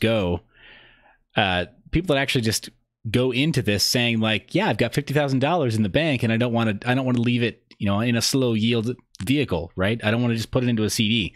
I don't want to just put it into whatever, a mutual fund. That's not interesting to me right now. I want to look at something different and I have this amount to lose. He's not wrong. Some of these people are going into all of cryptocurrency and thinking like, well, I could lose it. because that's exactly what they thought about their investments in the 2010s and in the 1990s or in the 1980s, right? Like they're thinking ahead, like, all right, this could be somewhat speculative, so take it with a grain of salt, I guess. Yeah, that don't realize what they're getting into. They think somehow they're going to get rich, and they're going to, get into this deal ahead of everything else, and it's going to go up, and they're going to make 10,000% on their money and whatever else, and some guy is selling them, on this. I mean, I don't know where the protection is here for people. There's some are very sophisticated, like Andreessen Horowitz, and they manage $7 billion. There are many like that, but there are others that aren't. But you're right. I think the Securities and Exchange Commission has a lot of work ahead of them to sort of bring this market into the first part of the market. 70% of the market is commodities, but the first part, this ICO marketplace, is I think the SEC's they're working at it, but they've got a lot of work ahead. If I could just add, Mr. Ranking Member, you raised this concept of kind of almost trust, right? Which is, who do I trust? What's the trusted intermediary? The beauty, at least certainly from the perspective of an investor and as a consumer, the beauty of these crypto networks is what you're trusting kind of cryptography, you're trusting math, you're trusting software as opposed to a centralized intermediary. And you have a community that's governing the interest there. So in other words, if the community tries to do something that is inappropriate, all of this software is open source. All of this software can be basically what's called forked and literally taken over and recreated in a new community. So there is a norm of community governance that exists in these areas that really substitutes trust from a centralized intermediary to trust to a community that's responsible for government. Right, thank you, but I'm still skeptical. Mr. Lucas, 5 minutes. Thank you, Mr. Chairman. And along with the gentleman from Georgia, Mr. Scott, I have the privilege of sitting both on this committee and financial services. So I welcome this discussion by the panel when it comes to the next regulatory frontier as it impacts the two committees. First, Mr. Cooper, how should regulators think about the function of the token when choosing to apply regulatory requirements? Should regulators look to the functioning of the token at all or only the issuing activity? And for example, say there's a cryptocurrency, we'll call it for the sake of discussion, Bitcoin 2.0, and say it functions identically to Bitcoin in every way except that a small portion of the total tokens were pre-mined and distributed in a token sale. Is it possible to issue Bitcoin 2.0 through ICO and not have it be a security, or is the functioning of the token irrelevant because of the manner in which it's issued? So I'm asking what my folks back home would define as geek questions, but this is where we are. Yes, sir. I love it. I love it. He thinks that's a geek question. It's like, dude, no, you were like a child right now, and he has to give you an answer like literally written on a napkin in crayon. What say you? So yes, a couple things. So the issuance of those tokens and the sale of those tokens in exchange for money before a network exists, I do believe, is what's called an investment contract and should be regulated as such. So if I develop a white paper and I tell you I'm going to build this thing and you give me money for it before it exists, if I fleece you, absolutely, the SEC has jurisdiction to ring me up on securities fraud charges. You have private cause of action. No question about there. Once the network is functional and therefore the tokens are doing what they were intended to do, whether that's storage or other things, the value of that token now really is not a function of the efforts of the developer. It's really the question of what's the utility of that token, much like any other commodity. And so therefore, certainly my view is that in that case, the underlying token itself should be regulated as if it were a commodity because that's actually kind of the nature of what it's actually doing. Thank you. And Roderick, I appreciate what you're saying there. Actually, yeah. So Peterson, especially, I think that he probably does understand more than he lets on. And for him to say like, I'm not convinced yet. For him to look at somebody from Andreessen Horowitz and say that to his face after he's laying this down so clearly tells that yes, there is a little bit of a threat response because they are not comfortable with the idea of decentralizing or sharing the power, not the money, the power. Mr. Ness, the last prong of the Howey test identifies as an investment contract or transaction in which an individual expects profits solely from the efforts of the promoter or the third party. Yet for almost every token project, there are multiple avenues for a holder to come into possession of a token. When a network's fully functional, a token can be purchased through a promoter, traded on a secondary market exchange within a network, or earned by performing work to support the network. In each of these cases, the efforts of the holder vary and can implicate the Howey test differently. How should regulators think of an asset that has multiple methods of delivery, an asset that can be both purchased and earned, or should the method of delivery determine the regulatory regime governing an asset? Fortunately, I think it's a relatively simple answer, which is that it really comes down to the same test, which is pre-functionality versus post-functionality, or whatever we end up deciding is the trigger point for determining the different status. It seems to me that however you come by this, I suppose there are two fundamentally different ways. One is to get it from the issuer directly. The other is to get it from some third party. And if it is in the pre-functional stage, and you are obtaining it from the issuer, I would argue that is a primary offering of an investment contract, even if it's essentially earned on a network, because at that point, there's a lot of case law out there that, if you do work for a security, you've paid for the security. There's consideration there in the services. So I wouldn't say that there's a difference between earning it versus buying it. It's going to be a security depending on its characteristics as we end up defining them, pre-functionality versus post-functionality. Gorfine, in your testimony, you mentioned the new working group set up by FSOC and the Commission's work with the SEC and other regulators. This committee cares a lot about coordination between financial regulators when it comes to these sorts of matters. So can you talk more about how the regulators, including the CFTC, are working together, I should say, to understand and clarify their overlapping jurisdictions and how it affects the virtual currencies? Yes, thank you. It's a great question, and we agree that coordination and collaboration with our sister agencies is very important on this type of a topic. You know, one thing about this space that's common across a lot of areas of financial technology is that it inherently cuts across geographic and jurisdictional boundaries. So it's very important to make sure that we are coordinated and sharing information. So I've read some comments that are kind of critical of this guy. Somebody saying like, calling this guy a tryhard or whatever else. What I'm going to say about Mr. Gorfine here is that you should get very comfortable looking at his face, because he will be the face of the CFTC for a long time. And he seems to get it well enough that he can at least talk the talk. So we're gonna be seeing him around with each other. So certainly on the topic of cryptocurrencies, we are working closely with the SEC to make sure that we are coordinated. And just to step back and explain how we view our rule set, the definition of commodity under our statute is very broad. So a lot of things are commodities, and we're soon after the World Cup, so think about soccer balls. Those are commodities. Just because something is necessarily a commodity doesn't mean that we have a direct regulatory interest. It's only when we start to see the rise of futures or swaps products built on those commodities that we have kind of direct oversight. But when the SEC applies the Howey test and determines whether something fits within a securities law framework, that certainly matters to us, because then that's something that would fall under their jurisdiction. Hence the need for us to be in close communication with the SEC.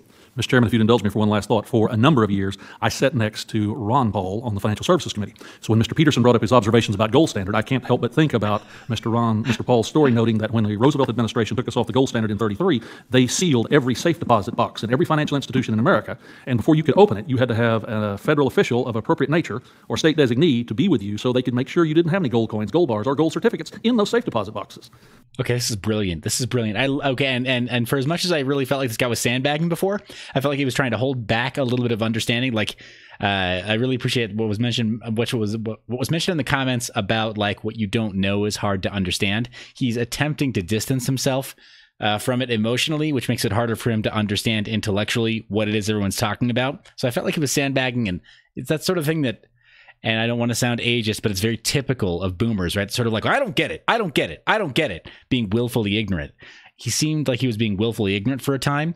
It is brilliant to hear him talk about how he sat next to Ron Paul for years and had Ron Paul hammer this into his head. Love it. So hopefully, I don't know, we'll see if that's the entry point for somebody else to crack his skull wide open and drop in some knowledge. So I think the ranking member brings up some interesting observations. Even gold wasn't safe in '33. Yield back, Mr. The long reach of government. So thank you. David Scott, 5 minutes. Thank you, Mr. Chairman. You know, there is a good amount of very serious and legitimate concern about coins that are being offered. I mean, I'm not sure we realize it, but there are over 1,600 coins currently and growing every day. I don't know who informed you, sir. That report is old. That report is old. There are well over 1,600 coins. That's just on some of the easy to access lists. Guys, it's easily over 2,000, well over 2,000. If you talk about projects that are just forking today and are not chain dead, it's got to be way more than that. And I don't know if there's even a way to track them meaningfully right now. But yeah, go on. And we've got to look closely and watch how these coins are being used, and if it is appropriate for them to be regulated, to make sure that they're not being used improperly. I'm not sure that the panelists or the audience or those who may be watching via television know, but I find it very concerning that in the indictment of the 12 Russian hackers that hacked the DNC's servers, did you know that they included in those charges within the indictment was the fact that the Russian hackers used principally Bitcoin when purchasing the servers, when registering the domains, and otherwise making payments in furtherance of illegal hacking activity. Did you know that people used currency to buy things? Womp womp. On the United States elections. So what I'm saying is that with every new tool, our technology is moving fast. It's going at a rapid rate. And we've got to grab hold on what we're doing to make sure that we do everything we can to ensure that these new coins are not being used illegally or for illicit activities. Like, there's literally no way you could do that. Again, this is the tired argument that's levied against Bitcoin and all cryptocurrencies. First off, what Mr. Scott doesn't know, and what most of these people in these rooms don't know is that the IRS and the SEC have done an admirable job of mapping BTC, specifically the Bitcoin network. Guys, if you think that Bitcoin is going to be an easy way to hide criminal activity, you're wrong. If anybody watching this broadcast right now thinks that Bitcoin is the right cryptocurrency to hide illicit activity or to use for drug deals, you're dead wrong. You're absolutely wrong. No, there are too many government organizations in this country, the United States, that can track you effectively enough. And then using coin mixers, Richard Hart, to his credit, he did a broadcast the other day where he talks about using coin mixers and how that's a bad idea, because now the payment that you're extending to somebody else very well could be mixed with satoshis, rather with atomic units that somebody else has used for illegal or illicit activity, and now you could very well be implicated. It would be like literally going and finding a drug dealer around the corner and saying, "Hey, you got a stack of $100 bills." Getting your $100 bills, theirs are irradiated, right, with a specific isotope. Yours are irradiated with a specific isotope. They both have numbers on them, right? Because we'll just pretend like they're not counterfeit bills, and then saying, all right, and then blending them like a deck of cards, right? All right, let's split that back up. You get half, I get half. It'd be idiotic, right? If you knew that person's money was being traced. And that's exactly what you can do with Bitcoin when you use these mixers. So Bitcoin, nah. When the Russians attacked our election system. Now, I also have read in some news coverage of studies that are out. Wait a second. Oh, this is not what you want to hear from people who are in office, guys. Read news coverage of studies as opposed to reading the studies, as opposed to having somebody from your office fetch the data directly from the source. These are not well-prepared comments. There, that think that not all of these ICOs are a positive thing. There's a lot of debate on that. And I think our ranking member, Mr. Peterson, expressed it. Oh, did somebody turn his mic off too? Tender mercies. So what I'm saying is, in summary, that these ICOs might not be very good. Okay, I don't want to parody this guy because it could come across as either ageist or racist, which I am neither.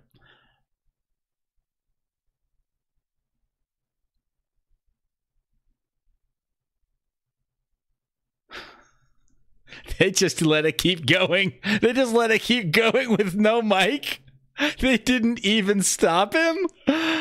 Oh my goodness.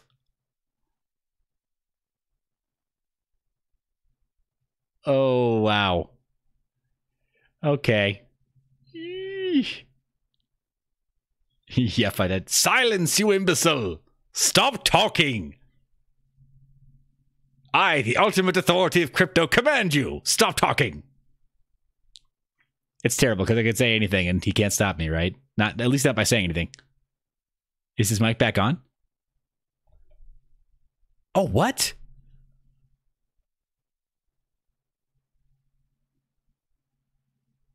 At a customer advisory that we published through our Office of Customer Education and Outreach, where we're tackling exactly this issue, which is that it's a very speculative, risky space for especially retail participants to be participating. And we encourage them to really do their research and ask themselves important questions about the value of a lot of the different types of offerings that are out there. Okay, so guys, I've worked in multi-camera broadcasts before, and there are two audio mixing teams that work on a broadcast like this. There's typically somebody that you call the house mixer, and then there's somebody that you call the broadcast mixer. So there's somebody like in some cases it's a big huge board like you see like you'll see music producers, whatever, DJs and stuff. Dead Mouse has like a giant wall full of knobs and dials and stuff. And you'll have somebody that's doing the mix for the broadcast that we're hearing doing that. And then there's somebody there closer that then runs the speakers that are in the PA system in the ceiling so that everybody else can hear an amplified voice from the speakers that are there inside the venue. And so when somebody says like, I can't hear you, you should turn your mic on there, that means that the house mixer is not going. But what just happened, whoever was running the broadcast here, they intentionally or through negligence totally silenced everything. So somebody might have just gotten fired. Just saying.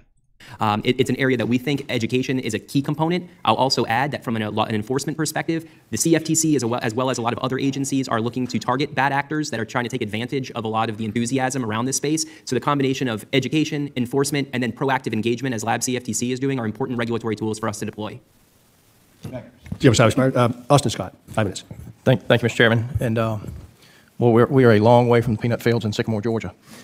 And I can't help but wonder if somebody who, prior to getting elected to Congress, actually had a Series 7, what would a prospectus on a coin offering look like? Okay, you know, that was this guy just being really humble. Again, here's the thing. I can't find a lot of fault with these folks. I mean, again, the last guy to talk, he just didn't have very well prepared comments, and he probably should have had a team of people working on them instead of trying to wing it the way that he did. I think what was mentioned before in the comments on our video is that for somebody to wing it the way that the last speaker did, the older gentleman, for him to wing it the way that he did and then talk about, like, yeah, news reports that indicated that there might have been studies. Just poor form. Really, really poor form. It shows that he doesn't care, or, you know, it shows that he wasn't prepared, or worse, that he just didn't care to prepare. This guy, though, like, yeah, Mohammed, he did throw in a joke, Mr. Scott here, but I think he was actually, what he's saying is his background apparently comes from Georgia, and I think what he's trying to say, in other words, is that he feels a little out of his depth. Like, this is not something that he understands, which is why he is just telling him straight up, if you were to give me a prospectus, what would it say? Give me high level, like 5-year-old language. Help me understand. Help me just be able to make a decision right now. Roderick, yeah, up and coming good old boy for sure. He is paying his dues. But at the same time, these are the kinds of people that when you're going around and trying to get angel investment money, this is the guy that you're going to bring to dinner and you're going to tell your $1 billion idea to. And so you better hope that he gets it. You better hope that he gets the point, because he will whip out a checkbook and he will literally write your technology craving, you know, keister a check for $2, $3, $5, $10 million based on one conversation. He's just, I mean, you guys tell me what you think, but in the comments below, like, he's got that kind of vibe to him, doesn't he? Where it's just sort of like, I don't understand. Yeah, my daddy never taught me about this, but I do know that I've got $50 million in the bank, and I want to get at least some 10x on some of that money I got there in the bank. So you got a good idea for your tech startup? I'll give you $5 million. Go ahead and you give me 50 more this time 3 years from now. I trust in you. He's got that vibe, doesn't he? Anyway, I hope that doesn't sound like critical, right? Hey, Roderick, I hear you, right? Have you ever pitched in front of, what is it? CTAN, Central Texas Area Network, Central Texas Angel Network. Bunch of dudes like this. Big time old oil money. And they will do just like this, right? Where it's kind of like, I just need to understand. I just need to understand and then trust that you can do this. And if they understand enough and they trust you enough, man, when they open the purse strings, floodgates of cash, floodgates of investment. I don't know if it would be 1 page or 10,000 pages or more. But one thing that's clear to me is that you can certainly create a coin for anything. You can create a coin for any color. You can create a coin for any opposite color. So there's an infinite number of coins that could be created. You could create red coin. You could create green coin. You could create purple coin. You could create brown coin. You create light brown coin. I see no way to regulate every coin offering that's out there. Again, guys, I should be very clear. I'm from what I can tell of this guy, I like him. And so if I'm making fun of the way that he's saying it, it's only because he's just starting to get it. But he's a sharp guy in what he knows. This is way outside of his experience, though. But I would also tell you that when you turn on CNBC and they show the Dow, the S&P, and the NASDAQ on one side of the screen, and on the other side of the screen is a value for Bitcoin, then certainly it's reached that intern behind him like, I know more than the boss. The level where we need to have some type of regulatory certainty in this area. Most of my questions are for Mr. Gorfine. You run Lab CFTC, and you have held office hours around the country where you've met with many people in the industry. Can you tell us about the interests and concerns of the... So Roderick brought up a really great point there as far as reading body language. This guy is reaching for his wrists and covering his neck. He's uncomfortable. Developers who are working on token-based projects and how sensitive they are to the regulatory environment. Yeah, thank you for the question. And in fact, I'm heading this afternoon up to New York to have another round of office hours with innovators. Well, we've had an incredible opportunity to go to various cities and meet with folks that are heavily involved in a lot of projects across the spectrum that you've heard about today. And you know, it strikes me that it is a new generation that is really looking through a technology lens as to how we can transform markets, make markets more efficient and effective. But there are a lot of questions that... Again, I like Mr. Gorfine. I think we're going to see a lot more of him in the coming years, but he's got kind of Trump hands, doesn't he? There's just diminutive little hands that they're just so precious. They have, and that's the reason we have the engagement function of Lab CFTC. A lot of folks are trying to get a lay of the land and start to understand the alphabet soup of regulators in DC. So through Lab CFTC, we do try to establish some guideposts and educate as to how our framework applies. And in some situations, we'll explain, well, this is where the CFTC fits, and then there are questions that you may need to look at securities laws to understand the interplay there. But in response to a lot of common questions we were getting, that's why we published the FinTech Primer. It's our way of kind of facilitating conversation with the community to make sure we are being responsive, and where possible, providing as much clarity as we can. Other efforts of CFTC have been around things like actual delivery is a question that comes up a lot in the cryptocurrency realm. So our Division of Markets and Oversight has put out a draft interpretation that deals with actual delivery. All of these are efforts to start enhancing and providing as much clarity as we can. Mr. Gorfine, you suggest in your testimony that the Commission has an interest in this technology being used for capital markets infrastructure. Many of us on this committee, including myself, have introduced a piece of legislation, the CFTC Research Modernization Act.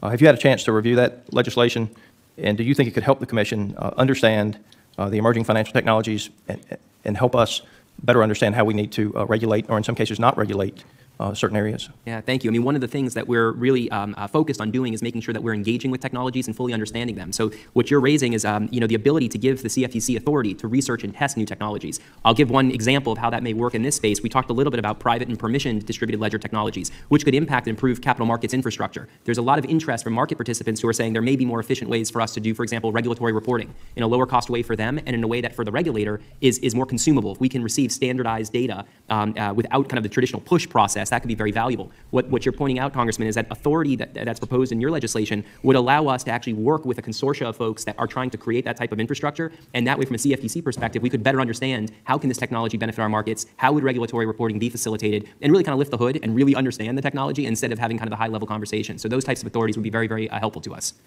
Thank you very much. Gentleman's outside. Ms. Custer, 5 minutes. Thank you very much, Mr. Chair, and thank you. This has been a very enlightening hearing, and I appreciate all the wisdom.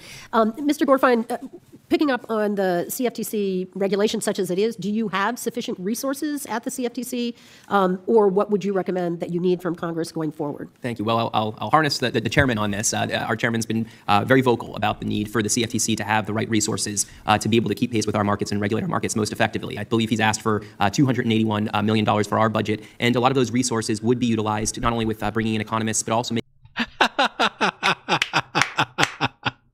It's a pitch meeting. It's a pitch meeting.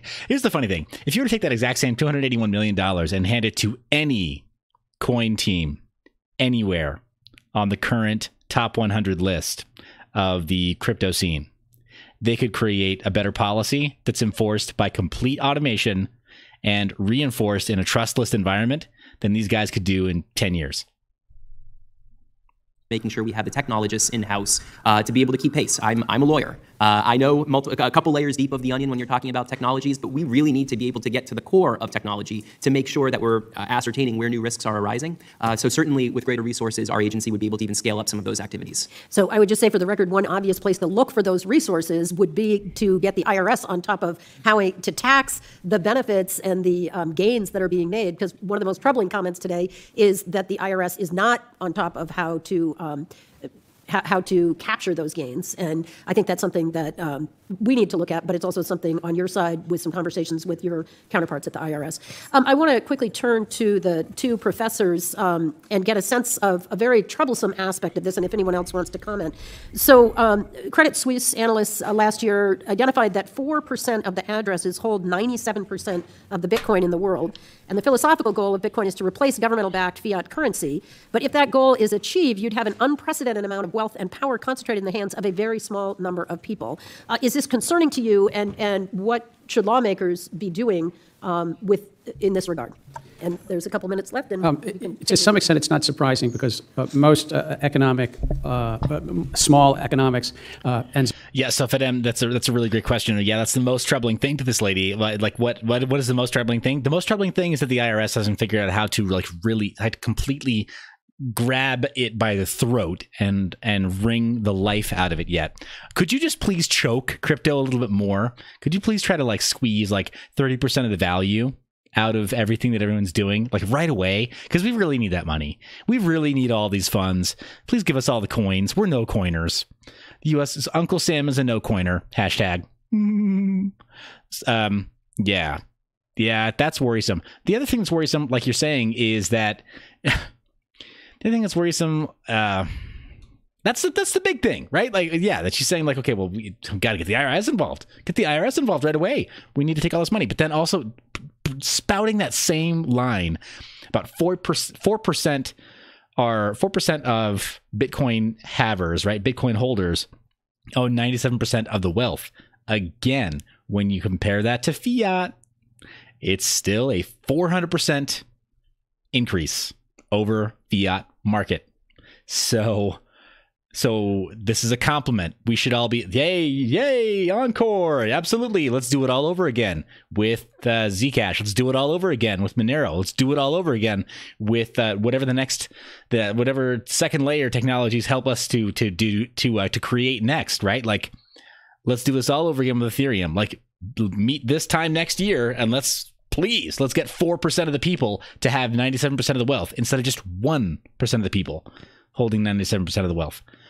So yeah, that number for me is it's starting to become a trigger. Triggered? Yes, Seth triggered. With some centralization. So an irony is that the technology is supposed to be a decentralized. Right, that was why the statistic struck me, because all the commentary has been this is all open source. And so it's one of the natural ironies because we all, humans, tend towards clusters and clumps and centralization. And taking into account with the indictment that some of these addresses are in Russia with people that want to do harm to our country. So more specifically to your question, some of that well, some of these addresses are in Russia with people that don't necessarily want to do harm to our country. So for example, really briefly, 3 billion in BTC wheat Russia. Let's use those search terms there. So right here, freight deal takes wheat to Turkey. Alrighty. And this was earlier on this year. So how do you overcome, I'm sorry, no, and I got the wrong number there. So 3,000 metric tons of wheat from Rostov-on-Don to Samsun. Cargo is small, highlights potential cryptocurrencies could play in agricultural commodity markets. Why did they have to use Bitcoin? Because there were sanctions. Because everybody else is a criminal. Oh no, criminals use Bitcoin. Or, people who need 3,000 metric tons of wheat because they can't use any other currency to buy it. They're starving to death.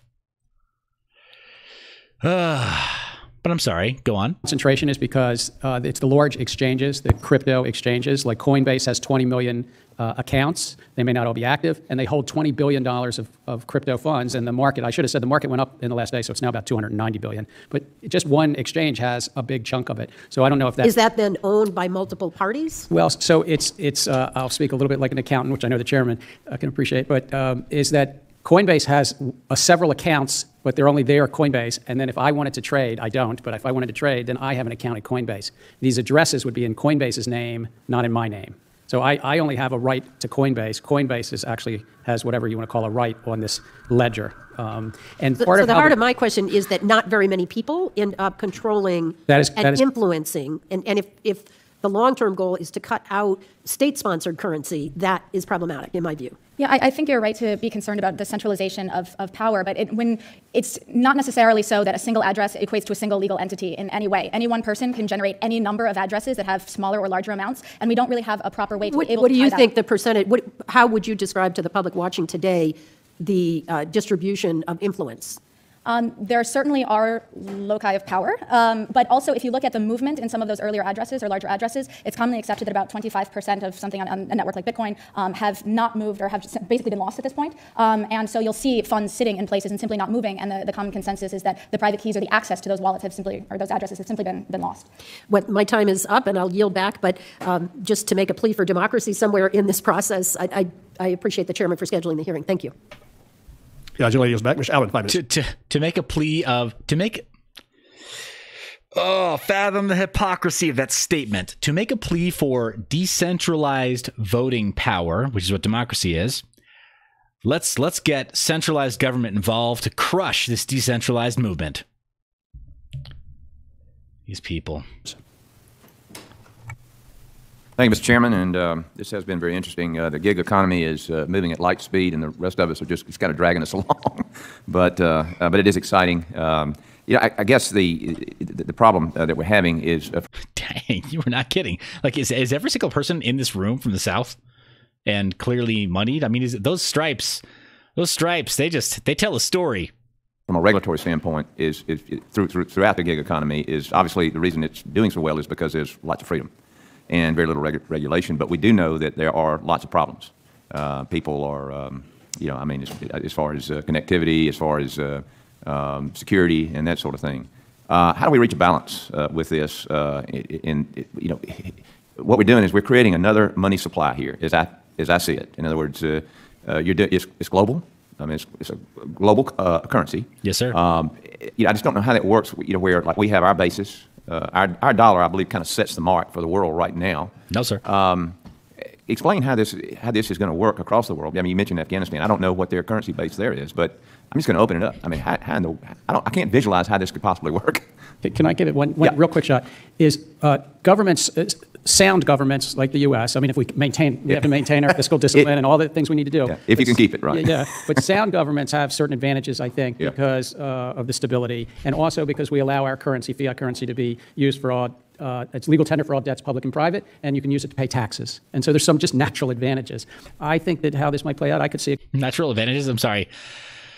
When I get the tax bill, I don't think, man, what an advantage. I love getting paid in currency that allows me to pay taxes. And the reality is that if you were an expat, not an expat, but if you were living in another country and you were being paid in kroner, or if you're being paid in yen or yuan, or if you're being paid in any other foreign sovereign, like this foreign currency of a sovereign nation, the U.S. would want those dollars too. They'd want that paper money from them. A country that's in distress, the Venezuelas of the world, where in the future, one of these currencies will be a better thing for their public than in that. For their individual citizens. For the individuals, for the merchants. Because they're not dealing through their government. Okay, cannot dispute that fact at all.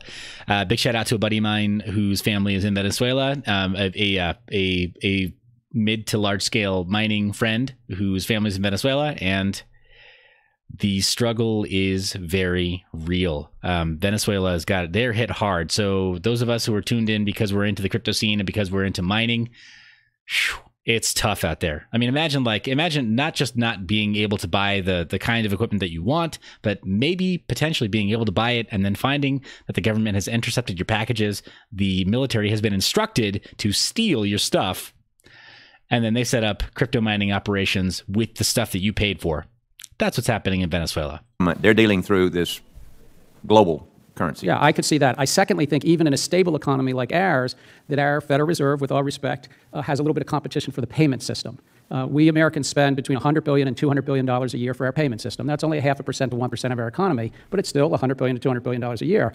And so startups and entrepreneurs have a chance to chip away at that and get inside of that. That's competition to the commercial banks and the central bank on our payment system. Other feedback? We got about 2 minutes. Yeah, I just wanted to add to that around the Venezuela point that there was some interesting usage of Zcash in Venezuela over the last year as a sort of bridge currency to the dollar, so that citizens that could not have traditional access to get to the dollar were using a cryptocurrency as an intermediary. Given the volatility of cryptocurrencies, you wouldn't necessarily want to stay there, but as a bridge and a censorship-resistant bridge at that, it's somewhat important. So while censorship resistance can be seen as a double-edged sword, we might not necessarily like the way that people are doing bad things, quote unquote, with the network. The ability to project into places where they also would prefer people to not be doing things should not be underestimated. I can see where, like, a business located in a country where the government is unstable, the business community could really benefit from this. What nation would I mean, so then you got this competition. This guy just basically took everything she said and threw it out the window in favor of having a conversation about how businesses that matter more than individuals' freedom and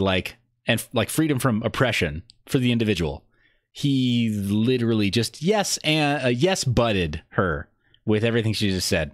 Did you guys catch that? I'm a little disappointed in you, Mr. Allen. Let's see if you can redeem yourself. Competition between, right now I guess the biggest competition is between the United States and China. I mean, the yen seems to want to be the basis.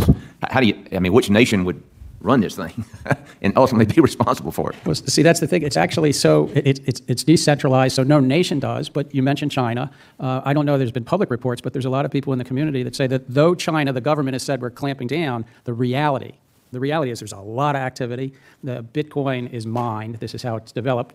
Two of the biggest mining pools, two of the three largest mining pools are in China. The third one's in Russia, and that combined is about 50% of the mining pools. But beyond that, the Bank of China is very actively engaged. But the government is not fond of this? They're of two minds. Yeah. They say publicly they're not fond of it because they don't want, their currency is not convertible, so they're worried about people running around their currency.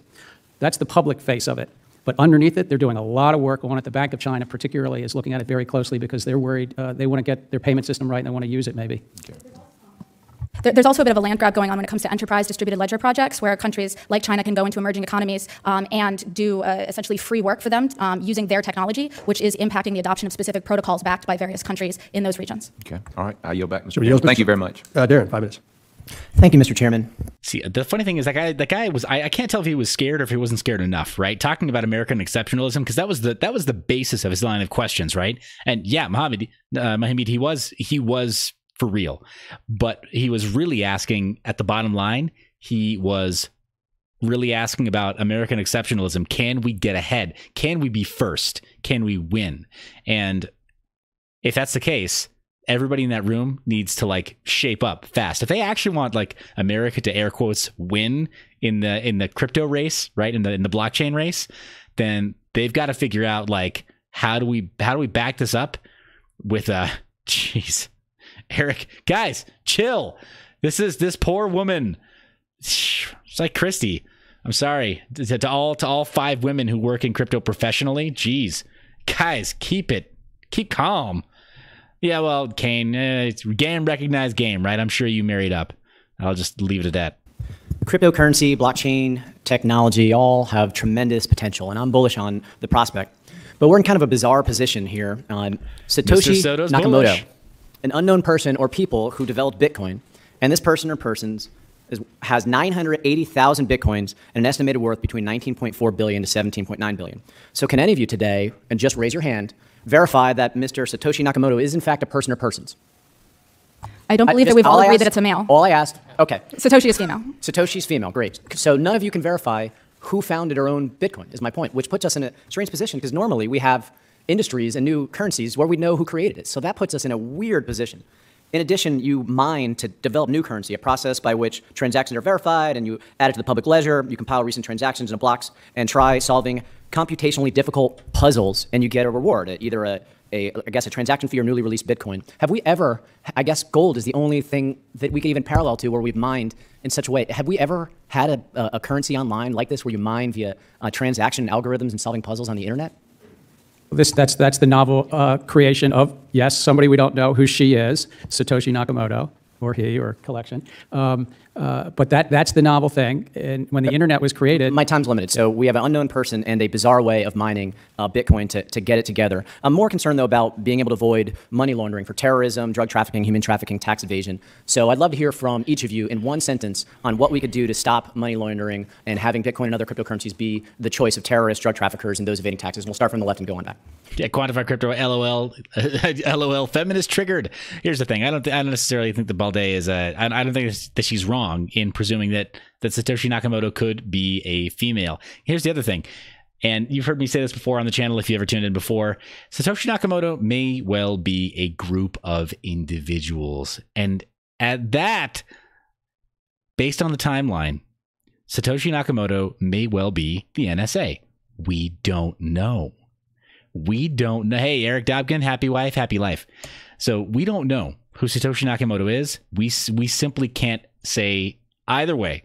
But for my part, I'm going to say like some of the most intelligent people I've ever met in my life have been female. So please, I'm not down with the misogyny, guys. I'm not down with the hate. Either way, right? Like there's no gain. There's no gain to be had in a battle of the sexes. But Satoshi Nakamoto, like my hypothesis, I'm just going to presume the worst, right? Paranoid? Yeah, totally. But just because you're paranoid doesn't mean they're not out to get you. Satoshi Nakamoto may well be the NSA. Yes, Roderick, we are all Satoshi. We are all one.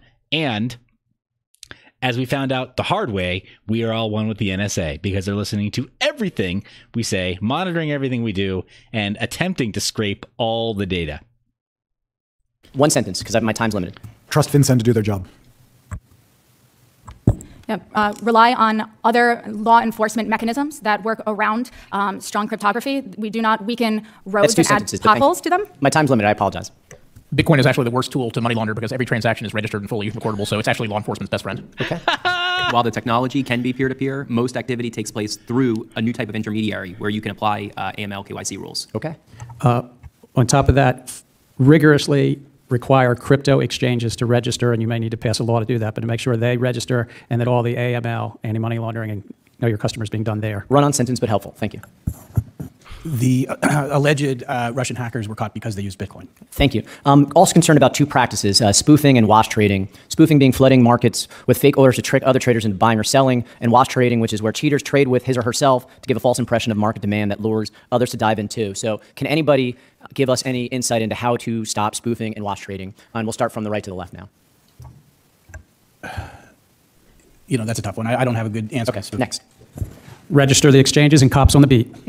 Yeah, we're a markets regulator. That's something that we're able to police for within our regulated futures and swaps markets. Register the exchanges. Clearly, this guy is not on the same page as Vitalik. And so worth a look at the underlying market to ensure that the right types of regulations are in place. And are you all doing that right now? The CFTC does not have direct oversight authority over underlying markets. So we would have to give you jurisdiction to help with spoofing and wash trading. It would be something Congress would have to look at in terms of authorities. Next, Mr. Kapoor. Yeah, I agree. Dude, okay, yeah, this is where like the scope creep and the power creep is not good. It's really not good. Conversations like these end up with various government bodies being granted new powers which, as you know, and as we found out via the Patriot Act, you might think that they're using them on behalf of you today, but it doesn't mean that they will always use them in your best interest tomorrow. Either between the SEC or the CFTC, you'd have to grant appropriate authority. Agreed. Broker-dealers need to be treated like broker-dealers. I'd agree with that. All right, thanks, and I yield back. Yep, Jim, back. Mr. Faso, 5 minutes. Thank you, Mr. Chairman. I'm wondering if, for the benefit of our viewers at home across the country who are watching this hearing and are trying to understand the impact of the cryptocurrencies and what the future holds, if perhaps Ms. Baldet and Mr. Cooper could tell us where you think, from a 5 to 10 year viewpoint, where this is going to be, the role that these currencies are going to have in our economy, and how might this affect average consumers? Right now, the market participants are mostly very sophisticated people. Do you see this insinuating itself into the broader economy? Sure. Thank you. So we believe that this really... So, Bennett, what I love about the question this guy just posed is that he framed it in language that he understood, and he outlined a problem that needs to be solved that it's easy to address instead of telling everybody that, yeah, they have exactly one sentence. Is going to create a whole new set of infrastructure on which all kinds of new applications are built, some of which we may not even know about today. So if you think about all the benefits we've reaped from Facebook and Google and all the kind of internet properties that have been built today. And negatives. And negative too. I think what the beauty of this technology is it gives us a new set of platforms. And again, very critically, those platforms are not controlled or governed by centralized corporations. They're controlled and governed by community. And so you can imagine all the utility that we have today, but where the consumer actually has ownership of data, the consumer has the ability to actually ensure that data is shared in a manner in which they want to be shared. And the consumer also can capture the economic rents from use of that data. So we think the opportunity in that respect is endless. Mm-hmm. Sure. I would say that there's two very different sides of the spectrum. On the enterprise, blockchain, and distributed ledger side, we're seeing mutualization of workflows kind of come to pass, and that's a way for companies who kind of trust each other to do things in a more coordinated way that drives down operating cost. On the public side, we can see, to tag on to the gig economy statement earlier, we can see a further kind of micro gig economies happening, wherein if people were to have more access and control over their own data, this goes for businesses as well, we might be able to monetize that in new ways. So alternative business mechanisms to the current kind of data-hungry surveillance capitalism that we see arising from centralized companies, we might be able to challenge that kind of hegemony. And Mr. Fairfield, you referenced personal privacy issues. How do you see that coming into play here? Well, there are a few. The first would be if we were to follow through on the suggestion that KYC and AML, that is Know Your Customer and anti-money laundering requirements, be imposed on many more actors in this space. The initial reaction of many people who held cryptocurrency was that they did not particularly want those data revealed, and they built products to try to keep that data from being revealed. At least as far as the major exchanges, and I've heard exchanges used a few different ways today, but here I'm talking about the way you onboard. You spend dollars, you get Bitcoin, for example. I think that giving those exchanges the requirement under the Bank Secrecy Act to have KYC and AML requirements, at the same time that they have fairly strict financial privacy requirements, was a moderately decent fit. For national security purposes, we need to know when people can make a couple $1 million disappear in one country and reappear in another. But at the same time, there is some degree of constraint over where that information can go once it's kept within financial institutions. I think that's a good example of a mix that seems to work, and maybe that would be a model we could spread out from. And just generally, Mr. Gensler or Mr. Gorfine, as we look at the development of this, it does seem that there is a issue that's going to affect government, which is right now we know, because we have paper trail, we have electronic trails and documentation of transactions for which taxation applies, for which government oversight and reporting applies. How does government address this from the standpoint of its interest to try to make sure that taxation and other compliance issues are resolved, that currently with our existing financial transactions, we have mechanisms to have that reporting? I think it's really about knowing all the accounts. This technology has what's called public keys and private keys, and Zcash, which Ms. Baudette's involved in, is even more secret than that. But it's really knowing who owns the accounts behind that. So it's know your customer, beneficiary. He just totally rolled on her. He threw her under the bus. Ms. Baudette, now she's in Zcash is really secretive. She's involved in that. Nobody likes a tattle. Mr. Gensler, honorable my foot. Ownership. And then trying to do that through some of these central mechanisms like crypto exchanges. It's not going to be perfect. This is going to be like a whack-a-mole that it's going to be, it's the IRS and the CFTC will work hard, and then 3 years from now, the technologists will have a new way to get around. Yeah, it is going to be a whack-a-mole, and you just told them to go over and whack Miss Baudet in the face. Stop it. Mr. Chairman, could Mr. Gorfine respond to that as well? Yeah, very quickly. Yeah, if I may. I mean, one observation, too, is remember the most anonymous form of transaction is actual cash, right? People transacting cash, there's very little record of that taking place. Most virtual currencies, cryptocurrencies, are pseudonymous. So there is actually the ledger, which is a fairly transparent mechanism to be able to pursue potential law enforcement as well as AML and KYC. So I just want to point that out, but it is something that needs to be figured out by government. Thank you, Mr. Mr. Moffat, 5 minutes. Well, thank you, Mr. Chairman. Analyst, sorry I missed part of this hearing here, but it might be, Dude, I totally expect this guy to sing a little song. It's a little tune that I came up with right before we opened the session. And it has to do with gambling. And, well, you might know it. Boom, boom, boom, boom, boom, boom. I'm a flip phone guy in a Bitcoin world anyhow, so I'll just... Whoa! He's not even just a no coiner. He's a no phoner. Dang! No pretense here. But, Mr. Ness, I come from the flip phone part of NorCal, as you down there in the Bay Area. Just a question I'll try and narrow down to.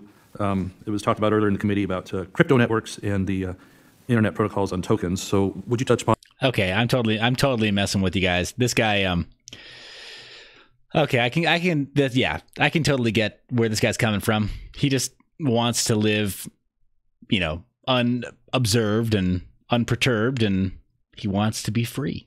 Like you guys are saying, he does have epic hair, and man, he does have epic hair, and he's one of those guys who, like, there are people in California who, like, they do buy property that's in the unincorporated areas, and they live actually a lot like how people in the South do. So it's kind of interesting. I wouldn't have pegged him as a NorCal guy, but there he is.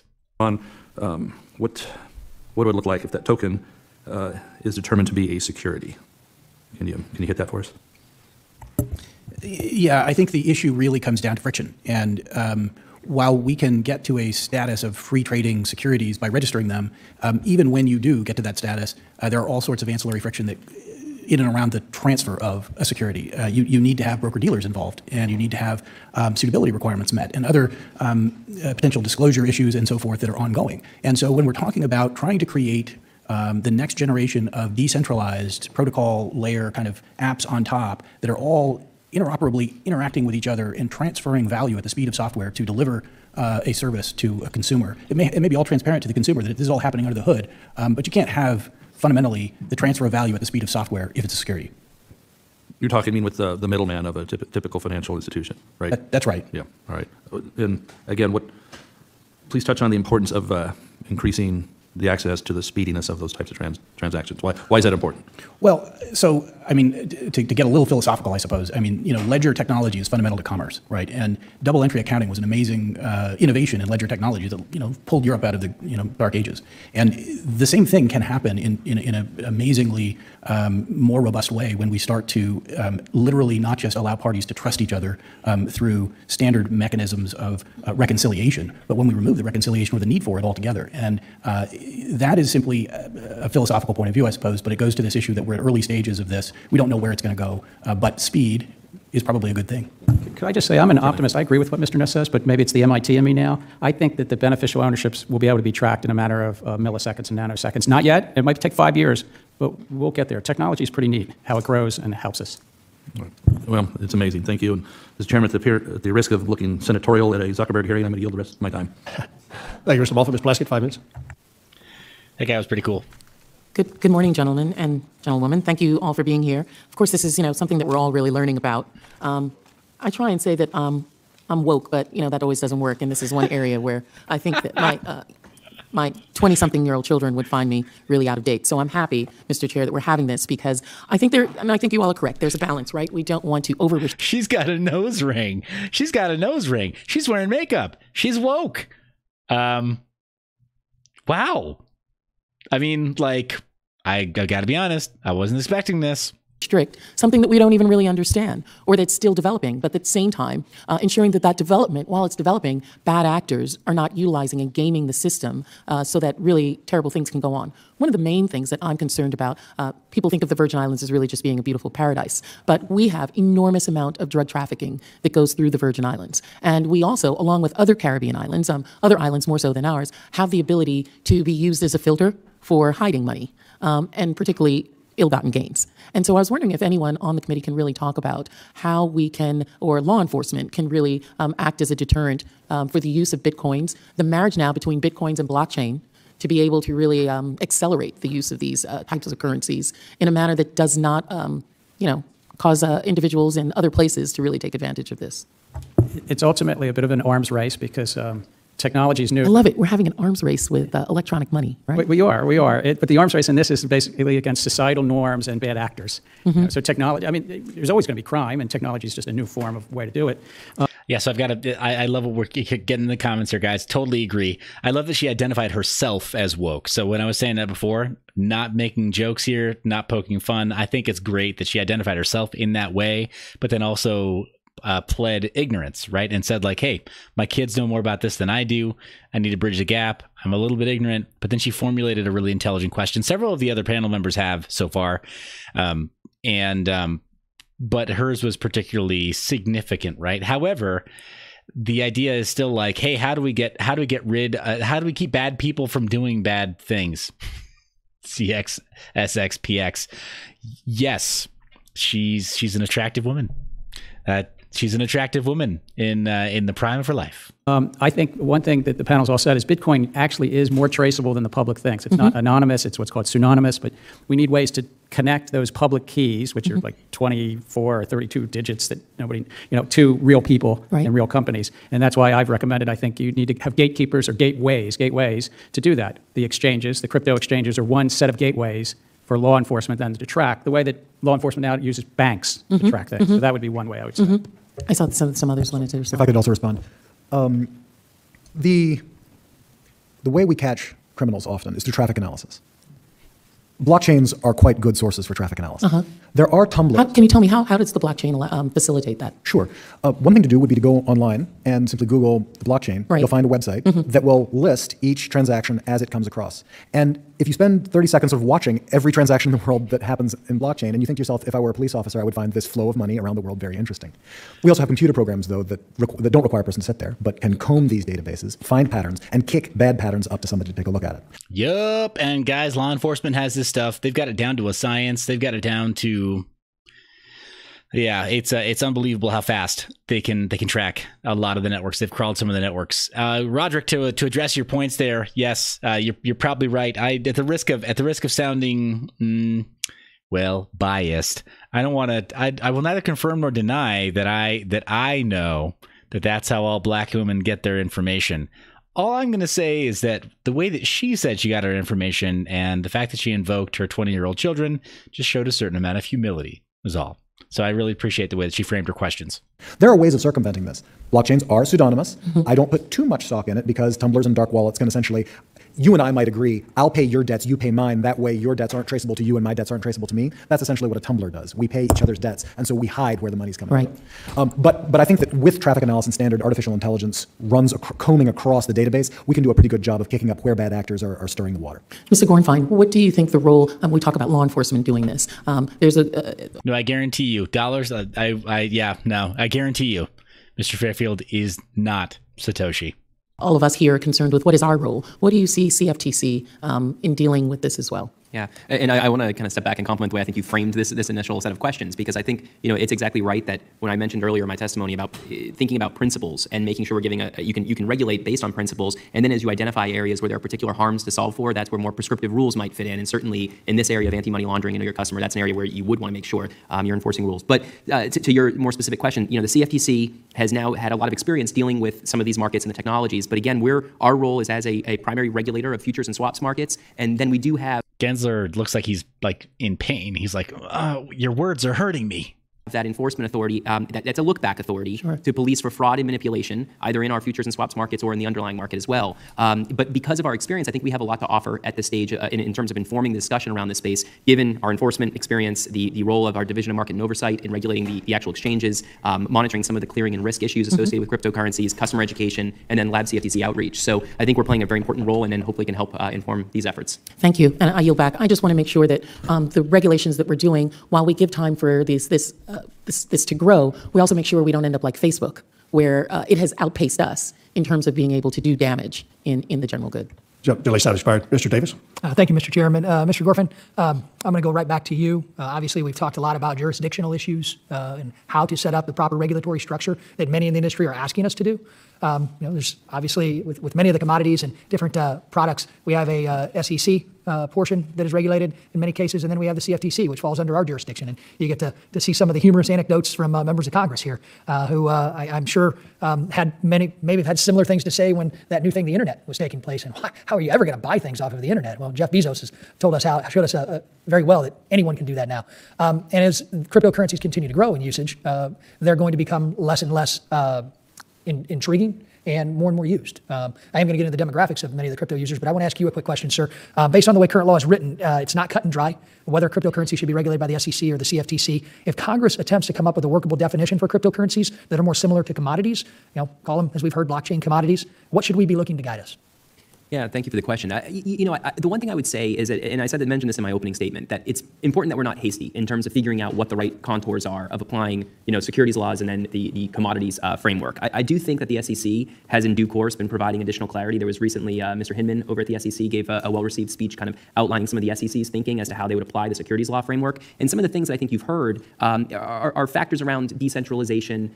Are there expectations of return based on meaningful work of others? I mean, these are important elements that, of course, are not, I'm not saying that these are the only elements, but these are some of the things that you start to look at in terms of figuring out, well, when does it make sense to be applying a securities laws framework that includes things like required disclosures, it requires regulations around, the offering of securities and the intermediaries involved in securities, and when does that perhaps not fit the product? So I think that this discussion is ongoing, and I think that in due course and being thoughtful, you're starting to see additional clarity and certainty coming out. But certainly those are some of the factors that we've heard talked about a fair amount. Thank you, Ms. Balde. And Mr. Kupor, and I'm sorry I wasn't here at the beginning of the hearing, so if I mispronounced a name, forgive me. I always try to mispronounce my colleague Ted's on purpose, and not yours. Now, Ms. Balde, this is an industry that you are getting into in the infancy, and you've actually done something that we don't see a lot around here. You've come to us to actually ask for a stricter regulatory environment to stop some of the fraud and abuse that was mentioned by some of my other colleagues today. But I want to ask, for those of you who are in this business, what demographic usually utilizes Bitcoin here in the United States? What age? It's pseudonymous, so based on Twitter, it's probably people in their 20s to 40s. The millennials? It's millennials, sure. But institutionally, there's a very different skew towards the size of transactions and the types of people that are playing and the larger dollar values.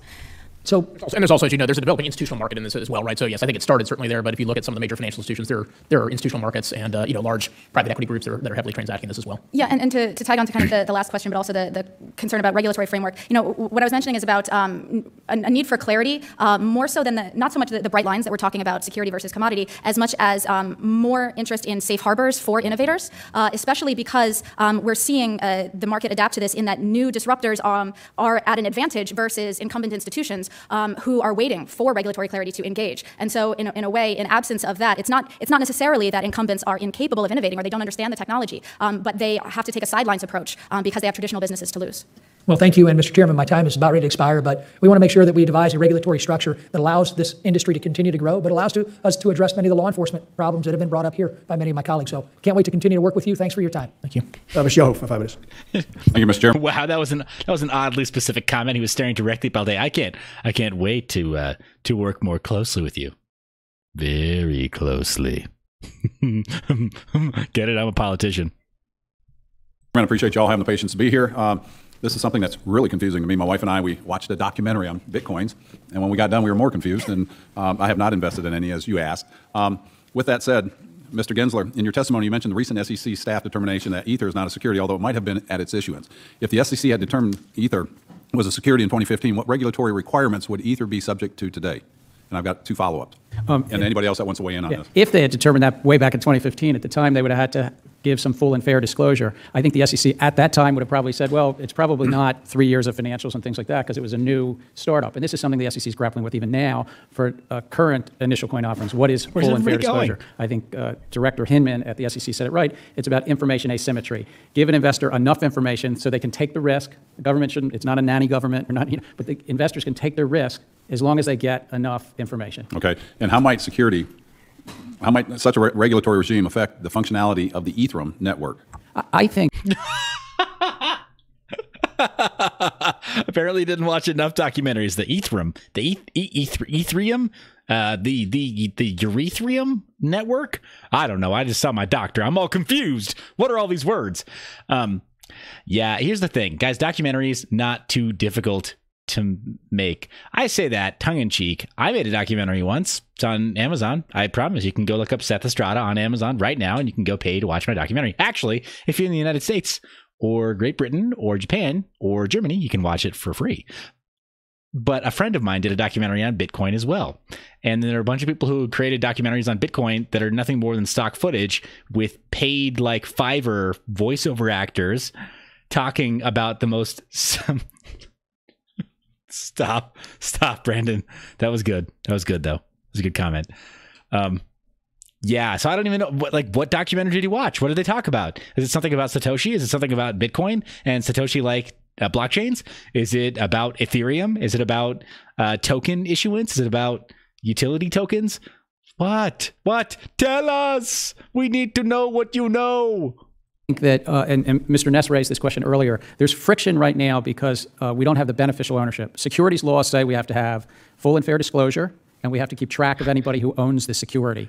It's that second one that's the friction Mr. Ness mentioned. I'm an optimist. I think technology can solve for this. It's not going to be in 2018. So it would slow down some of these token economies. But I believe that it's important to track beneficial ownership for all the reasons about illicit activity and taxing. I agree with that. Anybody else? At the risk of confusing you more about Ethereum. Well, I was going to say that name, Ethereum, is apropos because it's just out there. Ether, yeah. It's like, where is it? Yeah, so whereas some systems like Bitcoin were initially meant for peer-to-peer value transfer, the Ethereum network does what's called, well, it's kind of more like a distributed world computer in a way. Don't think about it too much. But what you can do is you can use the native token of the system, this Ether, which may or may not have been a security issuance, as you mentioned, to pay for what's called gas in that network. And that gas is used to buy computational cycles on a shared computer. So I got gas in my Ethereum. If something like gas ends up looking a lot like a security, I got a gas bubble in my Ethereum. Call a doctor. It's generating P&L just as you're running a general computer. I got a gas bubble in my P&L in my Ethereum. She told me. It would be incredibly cumbersome, if not impossible, for normal humans to figure out what their balance sheet should look like. So we need to be careful in not just applying a one-size-fits-all solution on that. Well, I think the important thing is, we don't want to stifle the imagination, the entrepreneurship, the development of this, but yet we want to have the safeguards in place. Whether it's the CFTC or the SEC, we just want to make sure that when people get involved in it, that their monies or their investment are protected. You were going to add something? The thing is, it's like your kids playing out of the park, right? You can't protect your child from breaking their arm because they were on the swing set and they wanted to jump off. But you don't want to keep them from jumping off because they're never going to learn how to do sweet backflips and stuff, or want to go to gymnastics. Or your little princess is never going to want to go and learn how to do all the moves that she's going to need to know how to do for cheerleader camp. You got to take some risks. To make an omelet, you got to crack some eggs. And part of that means letting in the pirates too. Sorry, guys. I was going to make a rough analogy. Because these are databases, it's like the database in your computer. And applying securities regulation to these databases would have the same impact as having the SEC regulate your computer at the internal level, which is just simply going to gum up the works. Right. Yeah, we don't want that. I mean, but we want the safeguards there. My other... I got a gas bubble in my urethrium, and it's gumming up the works. This guy's really confused.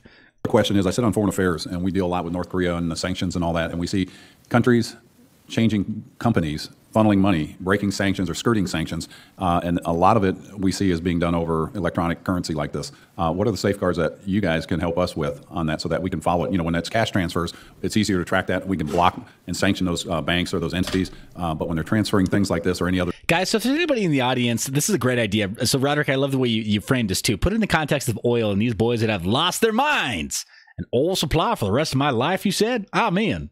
So if there are any coin devs in the audience, like, here's the challenge. I don't know, off the cuff, like maybe you want to do this, maybe you don't. Set up a faucet that does email validation for any .gov email address. Set up a faucet that is specifically not to bribe anybody, but it's specifically only meant to give tokens to government officials just so that they can have some coinage to try. Not to bribe them, not because you want to influence decision making, just because you want them to understand the technology. So, I don't know. Maybe it's the worst idea I've ever had. Maybe it's not the worst idea I've ever had. Nefarious activity, drug deals, and things like that. What are the safeguards that you guys can put in place that we know we can follow that stuff? Anybody? Yeah, we talked a little bit about this earlier, but the idea behind these networks is all the transactions are in fact traceable and immutable. And so, in fact, in most cases, as you've seen, for example, in the recent Russian hacking investigation, they really create a trail and a presence that actually really is a data mine for, in many respects, law enforcement. So I think there's actually quite. I think if you fast forward a few years, I think this will look in many respects like GPS and cell phones have become for law enforcement as well, which is it really creates an immutable record that we need to benefit. I appreciate your time. I'm out of my time, and thank you, Mr. Chairman. Yeah, so I sincerely hope that this Mr. YOLO, you only hate once? He's not a hater. This guy's good. He was asking legit questions, and he was legitimately trying to listen. When the guy from Andreessen Horowitz told him about that, like law enforcement, like you'd hope that some of the stuff would resonate a little bit more. Where he said, think about like you said, cell phones and GPS. These are the primary tools that actually law enforcement uses against us, and that government uses against us to track us all the time. You could be like Richard Stallman and just be like 100% tinfoil hat paranoid, but then you can't get along in the world, right? You can't have your cake and eat it too. I love my sweet 16 megapixel camera on my smartphone. I just can't live without it because it's awesome. But yeah, he just dumped his ether. No, he dumped his gas bubble from his urethrium. Well, I want to thank the panel. Mr. Gorfine, I think you may have to slip out, catch a plane, but I'd like to give each of you probably no more than a minute to kind of any closing comments. Think you wish you'd have said during your opening or a question that didn't get answered that you thought of. It'd be helpful for the record to have it. So we'll start, Mr. Fairfield. Any closing comment quickly? Only that I think it's a wonderful idea to begin with these kinds of conversations, because it is here that we're able to look at the different communities that are using the technology in different ways and perhaps craft legislation or other rules that will permit us to not only capture the bad guys, not only get them cleaned out of the system. This is literally the first time that anyone has brought up the idea of, air quotes, other rules as opposed to legislation. The entire time, this whole conversation has been framed around like, how can we get the United States government to make more laws or alter the laws they already have to make them custom tailored to crypto and enforcing the government's will on crypto, as opposed to, like he's just now suggesting, some other way, other rules, some other code of conduct, maybe a suggestion, maybe just a framework in which crypto then, like the censorship code of Hollywood, right? The rating system, that is not federally mandated, but it's a rule that everybody plays by. But to leave intact what is good behind. Sure. Thank you for having me. I would say that it's certainly important that we're having these conversations and moving towards some right-sized frameworks. At the same time, I think, and possibly this is just our general American sensibility, we're focusing on the private sector kind of business. How does this look like a business? How does this look like a financial system angle? Whereas there's a whole other conversation to be had about what does this look like if it becomes systemic infrastructure similar to the internet, and what does that mean globally? So at the same time, it should not be an either-or conversation. We need to be thinking about how, rather than just defensively we regulate, how we can proactively make sure that we are frontline innovators in the way that we were for the internet as well globally. Yes, yes, yes, yes, yes, yes. Thank you. Thank you. Thank you. Thank you. I almost want to go back and hear that all over again, but you can always rewind this if you want to. Yes, Ms. Balde, thank you. You win. Round of applause for you.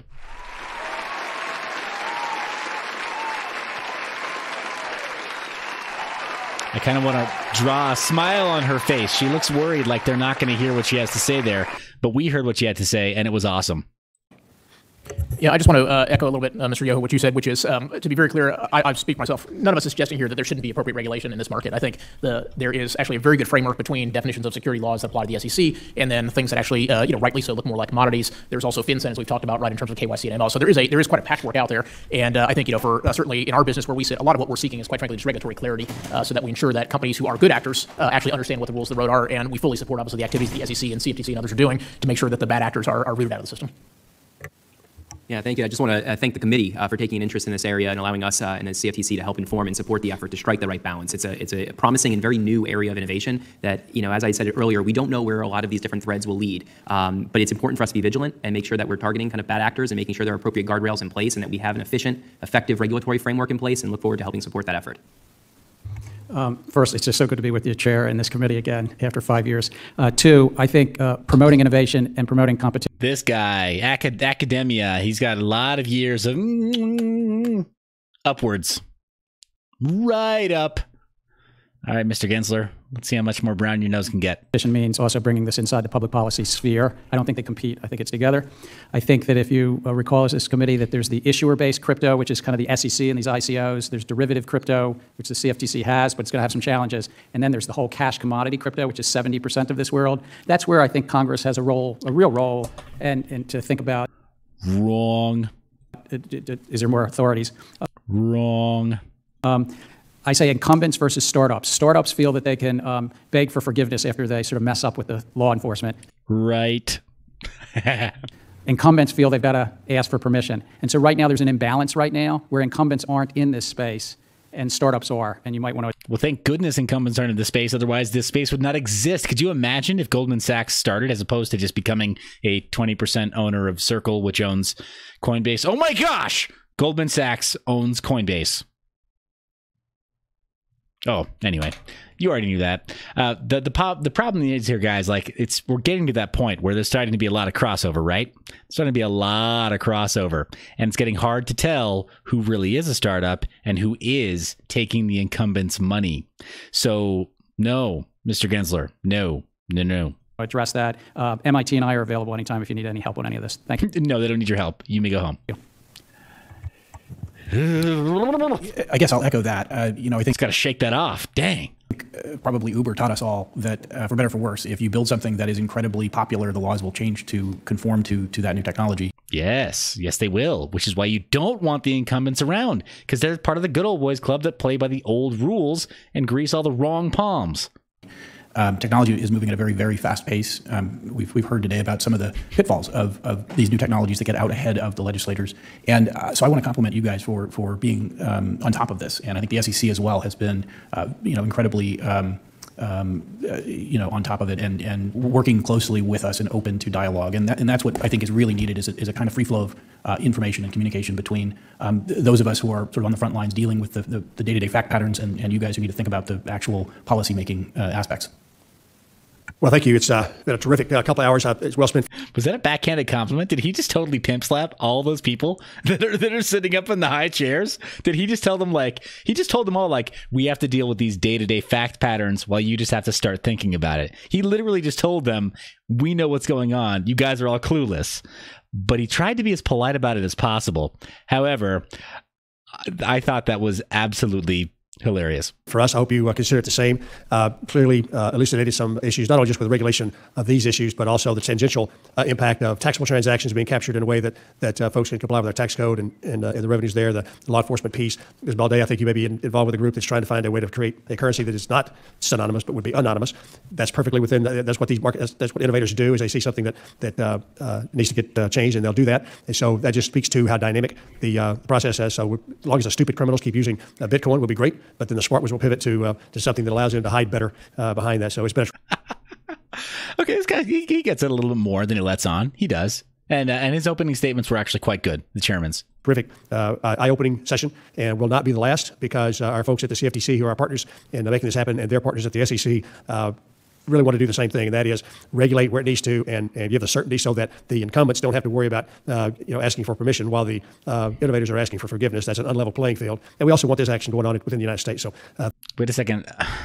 No, it's actually completely a level playing field. The fundamental problem is that when the innovators come in and they wind up having to say, like, all right, so how much regulation do I have to jump through? You realize that the incumbents create regulatory environments that make it impossible for upstarts to compete with them. That's why the system exists the way that it does, is because large capital interests have already been around for 20, 30 years, and they've been suing each other into oblivion, trying to sue each other into oblivion during the last however many lifetimes, right? 30, 40, 50 years. And so they've forced the government's hand to start creating new precedents that then keep them from suing each other into oblivion. But then also occasionally they give into largesse, right? Where it's like taxis, right? That, like they talked about, occasionally you get disruptive characters like Uber that help to change the system. But taxi lobbies, they are fierce. They are fierce, absolutely fierce. And that's just one industry. That's like a very small example. But taxi companies, they sue each other all the time.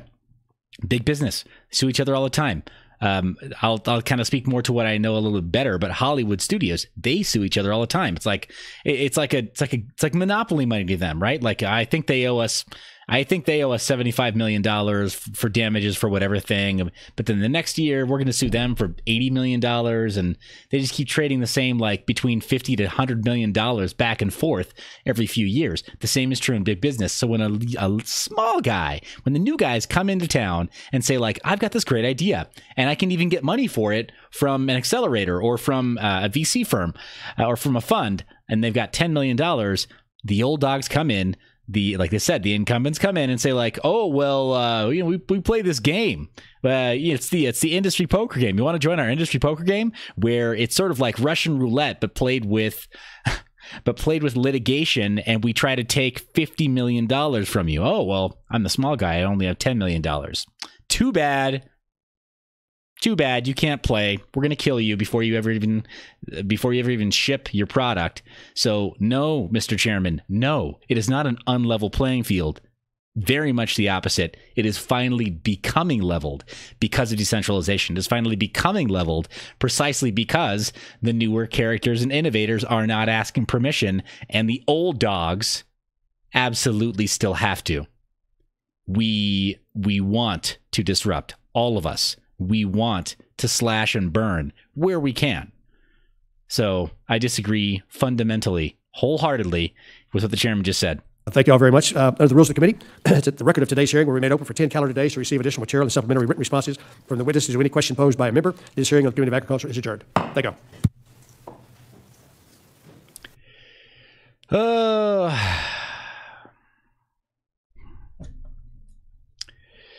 Wow.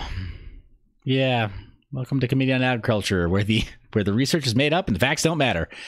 What do you guys think of that? I mean, as far as like, wow, as far as the level of research that was put into this particular session, well, I watched a documentary. Well, yes, Faded, hack the planet and wear rollerblades. They're making a comeback. I can feel it.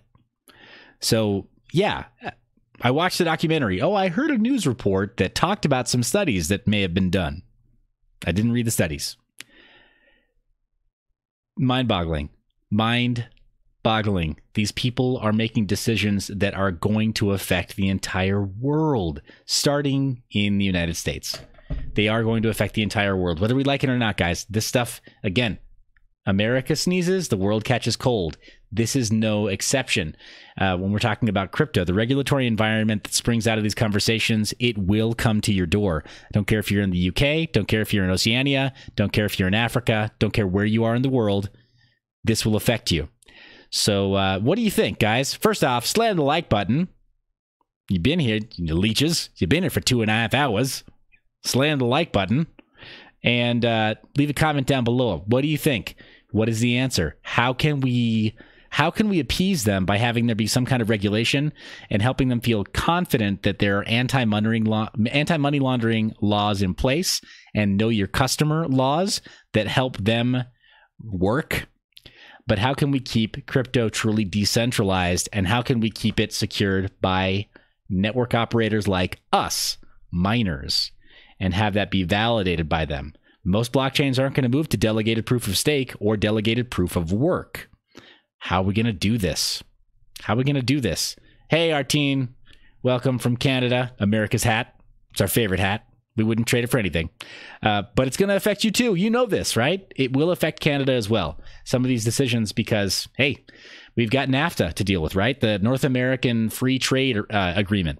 And so what happens in the United States when it comes to commerce, when it comes to trade, and when it comes to a monetary policy, it affects Canada and Mexico most immediately, right? So most immediately, because we're always doing trade via NAFTA. All right, guys, you tell me down in the comments, after you hit that like button, tell me, what do you think? What is the answer? How are we going to deal with this? What measures should we take, and what kind of message should we send to this group, the Committee on Agriculture, when they meet again? They've got 10 days. So July 28th, they've got 10 days to come up with something maybe better, maybe just different as far as their thoughts and their contribution to this conversation that's pretty high impact. But you tell me down in the comments, guys. If you have not already subscribed to the channel, please do so now. I meant to dual stream to BitTube as well, but apparently had a problem with the audio over there. Sorry. In the meantime, guys, keep it decentralized. Be sure to keep mining. Don't turn those mining rigs off. And join me. Join the resistance, right? Continue to keep it decentralized. Focus on GPUs, possibly FPGAs as well. Big shout out to GPU Hoarder and Squirrels Research Labs for debuting the Acorn and also the BCU 1525. Very powerful pieces of hardware to mine on FPGAs. But GPUs as well, guys. Definitely GPUs. The highest hashing commodity hardware that's out there. Make sure you continue to mine on your GPUs. But keep it decentralized, guys. Try new pools. Try new coins. Yes, actually new networks that you believe in and that you think have a really good team, really good project, really good direction behind them. Fuddead. Man, someone make a bribe coin so we can track who's the biggest tool. Good call, right? Immutable ledger to see who takes the bait. Hey, guys, thank you so much for tuning in. You know I love your face. You know I do this for who? For you. Because whose face do I love? Your face. All right, guys, I will see you in the next one.